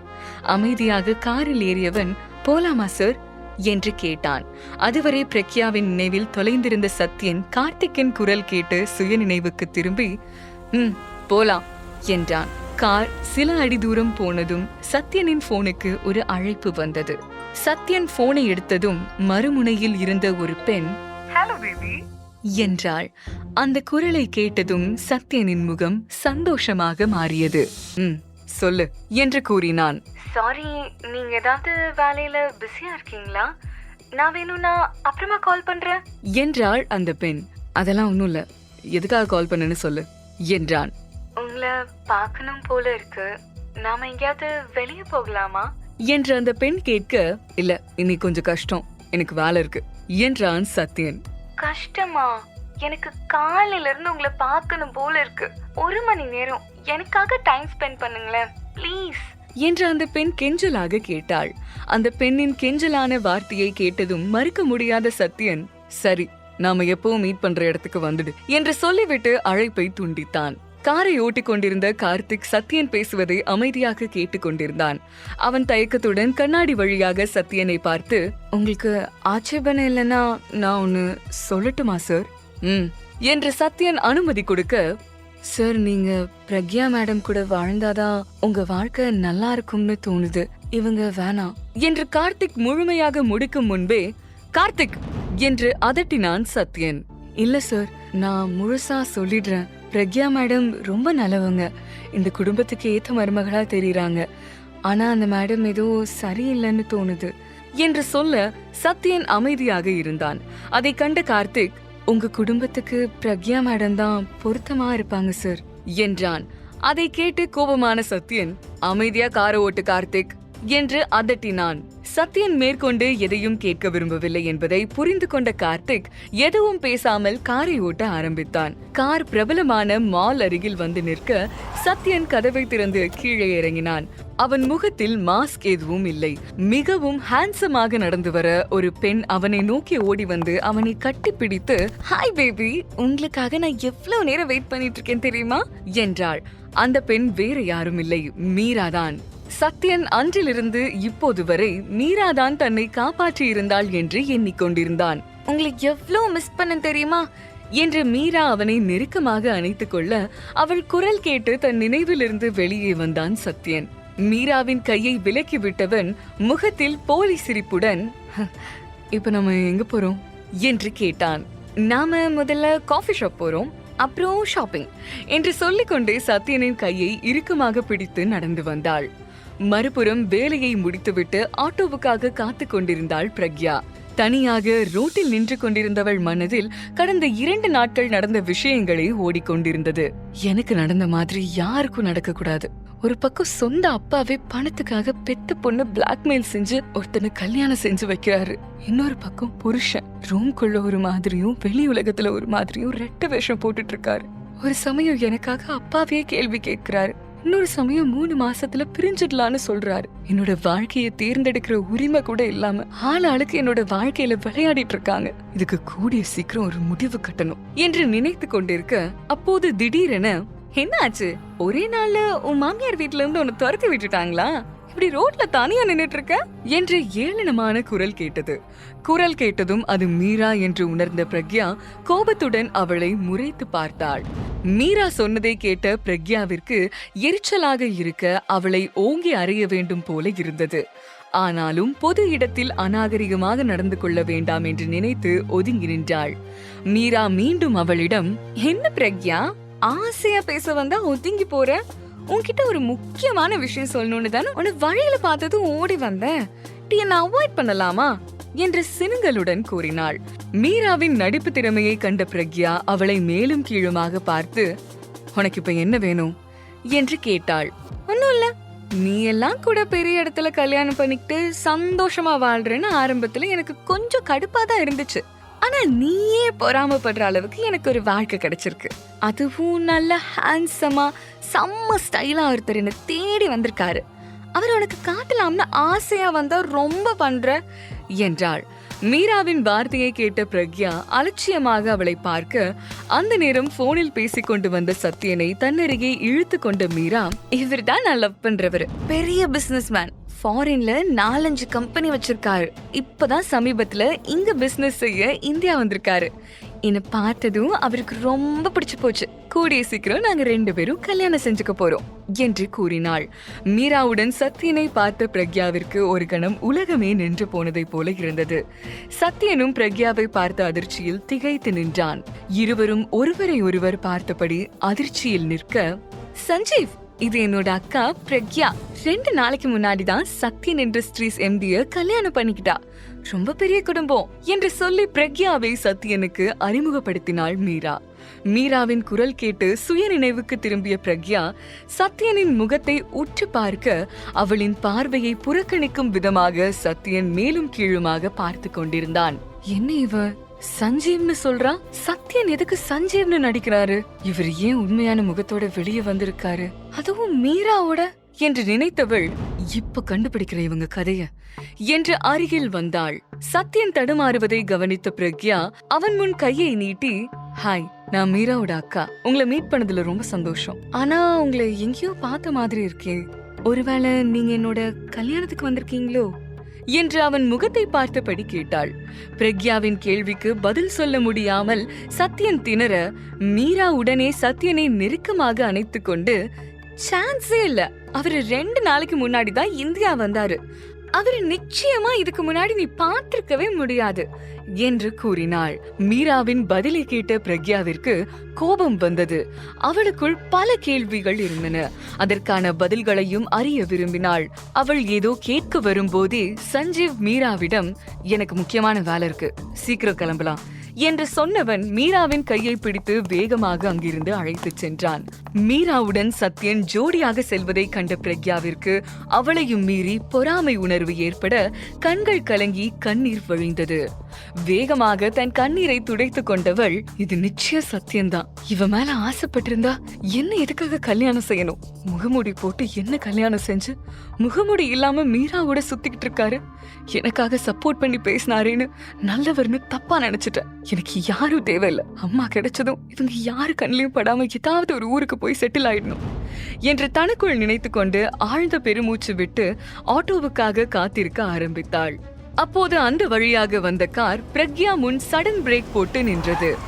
கார் சத்தத்தை கேட்டு அதிர்ந்து போன பிரக்யா நிமிர்ந்து பார்க்க ஜன்னலை மெதுவாக திறந்து, என்ன பிரக்யா, இங்க தனியா நின்னுட்டு இருக்க, இன்னும் வீட்டுக்கு போகலையா என்ற குரல் கேட்டது. அது வேறு யாரும் இல்லை, பிரக்யா வேலை செய்யும் கிளினிக்கில் இருக்கும் டாக்டர் விஜய் தான்.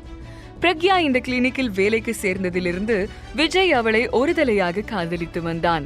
ஆனால் பிரக்யா அவனை நண்பனாகத்தான் பார்த்தாள். அதே சமயம் பிரக்யாவிற்கு திருமணமான விஷயம் விஜய்க்கு தெரியாது. தனது கட்டாய கல்யாணத்தை பிரக்யா யாருக்கும் தெரிவிக்கவில்லை. விஜய் காரை நிறுத்தி கேட்டதும், ஆட்டோக்காக வெயிட் பண்ணிட்டு இருக்கேன் விஜய் என்று பதில் சொன்னாள் பிரக்யா.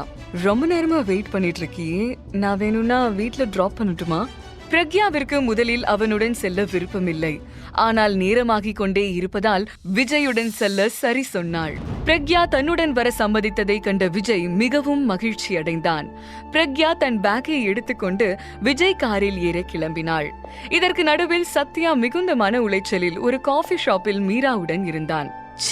மீரா திடீர்னு என்ன பிரக்யா கிட்ட இன்ட்ரடியூஸ் பண்ணுவான்னு நான் கொஞ்சமும் எதிர்பார்க்கல. நான் வேற என்னோட உண்மையான முகத்தை அவகிட்ட காட்டிட்டேன் என்று குழம்பிக் கொண்டிருந்தபடியே அவர்கள் இருவரும் காஃபி ஷாப்பில் இருந்து வெளியே தங்கள் காரில் ஏற போன சமயம் பிரக்யா விஜயுடன் காரில் ஏறுவதை கண்டனர். பிரக்யா விஜயுடன் கிளம்புவதை கண்ட சத்யன் சற்று அதிர்ச்சியும் கோபமும் அடைந்தான். அதை கண்ட மீரா உடனே அவனிடம், ச்சே சஞ்சீவ், எங்க அக்கா எப்பவுமே இப்படித்தான். தினமும் ஒரு பையனோட சுத்துறதுதான் அவளோட வழக்கமே. கல்யாணம் பண்ணிக்கிட்டா திருந்திடுவான்னு பார்த்தா இப்பவும் அப்படியே தான் இருக்கா என்று பிரக்யா மீது அபாண்டமாக பழி சொன்னாள்.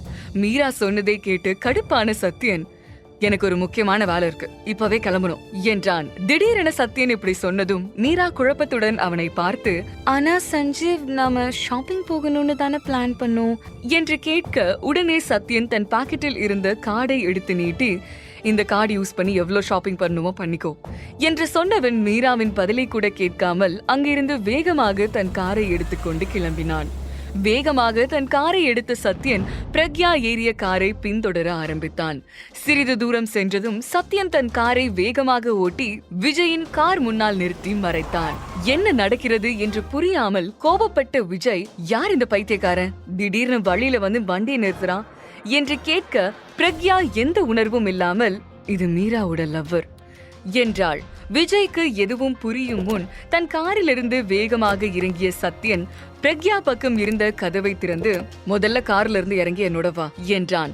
சத்யனின் பார்வையின் அர்த்தத்தை புரிந்து கொண்ட பிரக்யா எதுவும் பேசாமல் அமைதியாக காரை விட்டு இறங்கி சத்யனுடன் சென்றாள். இருவரும் காரில் ஏறியதும் சத்யன் கோபத்துடன், என்ன பண்ற பிரக்யா, கல்யாணம் செஞ்ச அடுத்த நாளே வேற ஒருத்தனோட வெளியே போவியா என்று கோபத்துடன் கேட்டான். பிரக்யா மீது எந்த உணர்வும் இல்லை என்று எண்ணிய சத்யனுக்கு ஏனோ அவள் வேற ஆணுடன் போவதை கண்டு எரிச்சலாக இருந்தது. ஆனால் அவனால் தன் உணர்வுகளை வெளியே காட்ட முடியவில்லை. சத்யன் சொன்னதை கேட்டதும் சட்டென விழுந்த கண்ணீர் துளியை மறைத்து கொண்டவள், நீங்க போனா தப்பில்ல, நான் போனா மட்டும் தப்பா என்று கேட்டாள். இந்த கேள்வியை கேட்டு அதிர்ந்தவன் பிரக்யாவை சமாளிக்கும் விதமாக, ஆமா நீ போனா தப்புதான், எவ்வளவு பெரிய குடும்பத்து மருமக, கல்யாணமான உடனே யாரும் ஒருத்தனோட கார்ல போனா பாக்குறவங்க என்ன நினைப்பாங்க, அது எங்க குடும்பத்துக்கு அவமானம் இல்லையா, நீ முன்னாடி எப்படி இருந்தியோ தெரியாது, ஆனா என்னோட இருக்கிற வரைக்கும் ஒழுக்கமா நடந்துக்கணும், குடும்ப மானத்தை கெடுக்கிற மாதிரி நடந்துக்க என்னால அனுமதிக்க முடியாது, 30 நாள் என்னோட இருந்தாலும் சரி, இல்ல 3 மாசம் இருந்தாலும் சரி, நான் எப்படி இருக்கணும்னு சொல்றனோ அப்படித்தான் இருக்கணும் என்று திட்டவட்டமாக கூறினான். சத்யன் சொன்ன வார்த்தையை கேட்ட பிரக்யா வாயடைத்து போனாள். இவரு மட்டும் கண்ட பொண்ணு கூட ஊரை சுத்தலாம், ஆனா நான் மட்டும் என்னோட ஃப்ரெண்ட்ஸ் கூட கார்ல போக கூடாதான், இது என்ன நியாயம்னு தெரியல, எல்லாம் என்னோட விதிய சொல்லணும் என்று தனக்குள் புலம்பியவள், சரி நீங்க சொல்ற மாதிரியே செய்ற என்றாள். வீட்டை அடைந்ததும் சத்யன் மீண்டும் மாஸ்குடன் வீல் சேரில் தன் அறைக்கு செல்வதை அதிர்ச்சியுடன் பார்த்தவள், இவர் யாருக்காக இப்படி நடிச்சுக்கிட்டு இருக்காரு, மீராவை கல்யாணம் பண்ணணும்னு ஆசைப்பட்டா மண்டபத்திலேயே சொல்லி கல்யாணம் செஞ்சிருக்கலாம்ல, எதுக்காக என்ன கல்யாணம் பண்ணிட்டு அவளோட சுத்தணும், எல்லாமே மர்மமா இருக்கு என்று தனக்குள் யோசித்துக் கொண்டு வீட்டிற்குள் சென்றாள். ஆனால் அவள் அறையை அடைந்ததும் கார்த்திக் அவளை வெளியே தடுத்து நிறுத்தி மிகவும் பணிவுடன், சாரி மேடம், நீங்க உள்ள போக முடியாது, இது சத்யன் சாரோட ஆர்டர், உங்களுக்கு இன்னொரு ரூம் ரெடி பண்ணிருக்காங்க என்று கூறினான். கார்த்திக் சொன்னதை கேட்ட பிரக்யா அதிர்ச்சியில் உறைந்து போய் நின்றாள். அமைதியாக அவளுக்கு ஏற்பாடு செய்த அறைக்கு சென்றாள். பரவாயில்ல, ரூம் நல்ல பெருசாதான் இருக்கு, நமக்கு தனியா இருக்கிறது தான் நல்லது, எப்படியும் பிரிய போறோம், அப்புறம் எதுக்கு ஒன்னா இருக்கணும் என்று நினைத்தவள் குளிக்கச் சென்றாள். பிரக்யா குளித்துவிட்டு வெளியே வந்தபோது தன் அறைக்குள் சத்யன் இருப்பதை கண்டு திகைத்து நிற்க சத்யன் அவளை பார்த்து, உனக்கு இந்த ரூம் தான் கொடுத்திருக்காங்கன்னு எனக்கு தெரியாது என்று சொன்னான். ஆனால் பிரக்யா அவனை அலட்சியப்படுத்திவிட்டு வேகமாக அங்கிருந்து கிளம்பினாள். ஆனால் ஈரமான உடலில் இருந்து தண்ணீர் சொட்ட அதில் கால்பட்டு வழுக்கி விழுந்தவளை சத்யன்தான் தாங்கி பிடித்தான். அவர்கள் பிரிய வேண்டும் என்று நினைத்தாலும் விதி ஒவ்வொரு முறையும் இருவரையும் இணைத்து கொண்டே இருந்தது. பிரக்யாவை தாங்கி பிடித்த சத்யனுக்கு அவளின் நெருக்கத்தினால் மனதில் ஏதேதோ தோன்றியது. பாவம், அவனும் ஒரு ஆண்டானே. ஏனோ பிரக்யாவின் வாசனை அவனுக்கு அந்த இரவை நினைவுபடுத்திக் கொண்டே இருந்தது. பிரக்யா மீதான ஈர்ப்பை கட்டுப்படுத்த முடியாமல் அவளை முத்தமிட நெருங்கியவன் சட்டென சுதாரித்தான். உடனே அவளை தூக்கி கட்டிலில் வீசி, இப்படியெல்லாம் நடிச்சு என்னை உன்னோட வலையில சிக்க வைக்க முடியாது, உன் பின்னாடி சுத்துற பசங்க மாதிரி நான் இல்ல என்று சத்யன் கோபமாக சொல்லிவிட்டு அங்கிருந்து கிளம்ப முற்பட்டான். அவன் சொன்னதை கேட்டு எரிச்சலான பிரக்யா சத்யனுக்கு தகுந்த பதிலடி கொடுக்க எண்ணி, யார மயக்க ட்ரை பண்ணுது? நீங்க தான் என்னோட ரூமை தேடி வந்தீங்க, அதான் உங்களுக்கு ஒரு லவ்வர் இருக்காங்களே, அப்புறம் எதுக்கு இங்க வரீங்க? இல்ல தெரியாம தான் கேக்குறேன், எதுக்கு இந்த கல்யாணம்? என் கூட வேலை பாக்குற பையன் பக்கத்துல உட்கார்ந்ததுக்கே உங்களுக்கு இவ்ளோ கோவம் வருதே, தாலி கட்டின புருஷன் என் தங்கச்சி லவர்னு தெரிஞ்சா எனக்கு ரொம்ப சந்தோஷமா இருக்குமா என்று சொன்னவள் அங்கிருந்த பூச்சட்டியை தூக்கி உடைத்தாள். சீக்கிரமா இங்கிருந்து கிளம்பணும். 15 வருஷம் பிறந்த வீட்டுல பல அவமானத்தை சகிச்சுக்கிட்டு வாழ்ந்துட்டு இருந்தேன், ஆனா இந்த வீட்டுல 3 நாள் கழிக்கிறது ரொம்ப கஷ்டமா இருக்கு என்று மனதிற்குள் நினைத்து கொண்டே அங்கிருந்து கிளம்பினாள். பிரக்யாவின் வார்த்தையை கேட்ட சத்யனுக்கு மிகவும் கோபம் வந்தது. ஆனால் இந்த நேரம் அவளுடன் வாக்குவாதம் செய்ய விரும்பாமல் அமைதியாக அறையிலிருந்து வெளியேறினான். மறுநாள் காலையில் எழுந்த பிரக்யாவிற்கு அவளுடைய ஃப்ரெண்ட் பூஜா போன் செய்தாள். அசந்து தூங்கிக் கொண்டிருந்த பிரக்யா சத்தம் கேட்டு மெதுவாக கண்களை திறந்து பார்த்தவள், இவ எதுக்கு இந்த நேரம் கால் பண்றா என்று யோசித்துக் கொண்டே போனை அட்டன் செய்ய, ஹே பிரக்யா, எப்படி இருக்க? கல்யாணம் ஆனதுக்கு அப்புறம் ரொம்ப பிஸி ஆயிட்ட போல என்று கேலி செய்தாள். எதையும் விளக்கும் மனநிலையில் இல்லாத பிரக்யா, அதெல்லாம் ஒண்ணும் இல்ல, சொல்லு என்ன விஷயமா காலையில போன் பண்ணிருக்க என்று கேட்டாள். அது ஒண்ணும் இல்ல, என்னோட பழைய வீட்டை சேல் பண்ணிட்டேன், அதுல எனக்கு ஒரு நல்ல ப்ராஃபிட் கிடைச்சது, அதான் ஏதாவது பெரிய ஹோட்டல் போய் சாப்பிடலான்னு தோணுச்சு, வா நம்ம 2 பேரும் சேர்ந்து போகலாம் என்று கூறினாள். பூஜா சொன்னதை கேட்டு பெருமூச்சு விட்ட பிரக்யா, இல்ல பூஜா, எனக்கு எங்கேயும் வர மூட் இல்ல, நம்ம இன்னொரு நாள் போகலாம் என்று சொன்னதும் பூஜா கோபமாக, இப்படித்தான் எப்பவும் சொல்லிட்டு இருக்க, அதெல்லாம் எனக்கு தெரியாது, இன்னைக்கு நைட் ரெயின் ட்ரீ ஹோட்டலுக்கு வந்துடு, உனக்காக நான் வெயிட் பண்ணிட்டு இருப்பேன் என்று சொல்லிவிட்டு அழைப்பை துண்டித்தாள். அட என்ன இவ, நாம சொல்றதே காதுல வாங்க மாட்றா, நாம இப்ப இருக்கிற மைண்ட் செட்ல ஹோட்டல் போகணுமா? கடவுளே, என்னோட லைஃப்ல இன்னும் என்னெல்லாம் வச்சிருக்க என்று தனக்குள் புலம்பிக் கொண்டே தயாராகி கிளினிக் புறப்பட்டு சென்றாள். வேலையை முடித்துவிட்டு வெளியே வந்தவள் ஆட்டோவை பிடித்து ரெயின் ட்ரீ ஹோட்டலை அடைந்தாள். பிரக்யாவை பார்த்ததும் மகிழ்ச்சியான பூஜா அவளை அணைத்து கொண்டு, என்னடி எவ்வளவு பெரிய வீட்டுல கல்யாணம் செஞ்சிருக்க, இப்படி ஆட்டோல வர்ற? கல்யாணம் செஞ்சது எவ்வளவு பெரிய இடமா இருந்தா என்ன, நான் செலவு பண்றது என்னோட காசா இருக்கணும், என்னோட சம்பளத்துக்கு ஆட்டோல தான் வர முடியும் மேடம் என்று அழுத்தமாக கூறினாள் பிரக்யா. அவள் சொன்னதை கேட்டு திகைத்து போன பூஜா, நீ இன்னும் மாறவே இல்லடி, சரி வா நமக்காக டேபிள் புக் பண்ணிருக்கேன், இங்க எல்லா ஃபுட்டும் ரொம்ப நல்லா இருக்குமா என்று அழைத்து சென்றாள். இருவரும் பேசிக்கொண்டே அவர்கள் புக் செய்த டேபிளை அடைந்தனர். அங்கே ஒரு பையனும் பொண்ணும் கைகளை கோர்த்தபடி காதலில் மூழ்கி இருப்பதை கண்ட பூஜா அவர்களிடம் சென்று, நீங்க சாப்பிட்டு முடிச்சிட்டீங்கன்னா இந்த டேபிளை எங்களுக்கு கொடுக்க முடியுமா, நாங்க இதை புக் பண்ணிருக்கோம் என்று சொன்னதும் அந்த பெண்ணும் பையனும் திரும்பினார்கள். பூஜாவின் பின்னால் நின்றிருந்த பிரக்யா அவர்களின் முகத்தை பார்த்து அதிர்ச்சியாகி, ரம்யா, உதய், நீங்களா என்று அழைத்தாள். இருவருமே பிரக்யாவிற்கு ஏற்கனவே அறிமுகமானவர்கள். உதய் தன் தந்தையின் பிசினஸ் பார்ட்னரின் மகன். அவன் ஏற்கனவே பிரக்யாவிடம் காதலை வெளிப்படுத்தியிருந்தான். ஆனால் அவள் படிக்க வேண்டும் என்று சொல்லி அவன் காதலை மறுத்து விட்டாள்.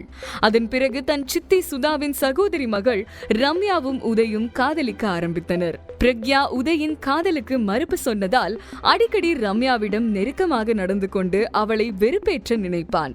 ஆனால் தன் லட்சியத்தில் குறியாக இருந்த பிரக்யா எதையும் கண்டு கொள்ள மாட்டாள். உதய் ஏற்கனவே காதலித்த பெண் பிரக்யா என்பதால் ரம்யாவிற்கு எப்போதும் அவள் மீது கடுப்பு இருந்தது. பிரக்யா கேட்டதும் ஏளனமாக அவளை பார்த்த ரம்யா, எதுக்காக இவ்ளோ ஷாக் ஆகணும், நாங்க வீக்லி இங்க வருவோம், எங்களை மாதிரி ஆளுங்க இங்க வர்றது சகஜம்தான், ஆனா ஒன்னு இங்க பார்த்ததுதான் எனக்கு ரொம்ப ஷாக்கா இருக்கு என்று கிண்டல் செய்தாள். அவள் பேசியதை கேட்டு எரிச்சலான பிரக்யா, இங்க யார் வரணும் யார் வரக்கூடாதுன்னு எந்த ரூல்ஸும் இல்ல, அப்பா பணத்துல ஆடம்பரமா வாழ்ந்துட்டு இருக்கிறவங்களை விட நான் எவ்வளவோ மேல் என்று கூறினாள். பிரக்யா வார்த்தைகளால் காயப்பட்ட ரம்யா அங்கிருந்து செல்ல மறுத்தாள்.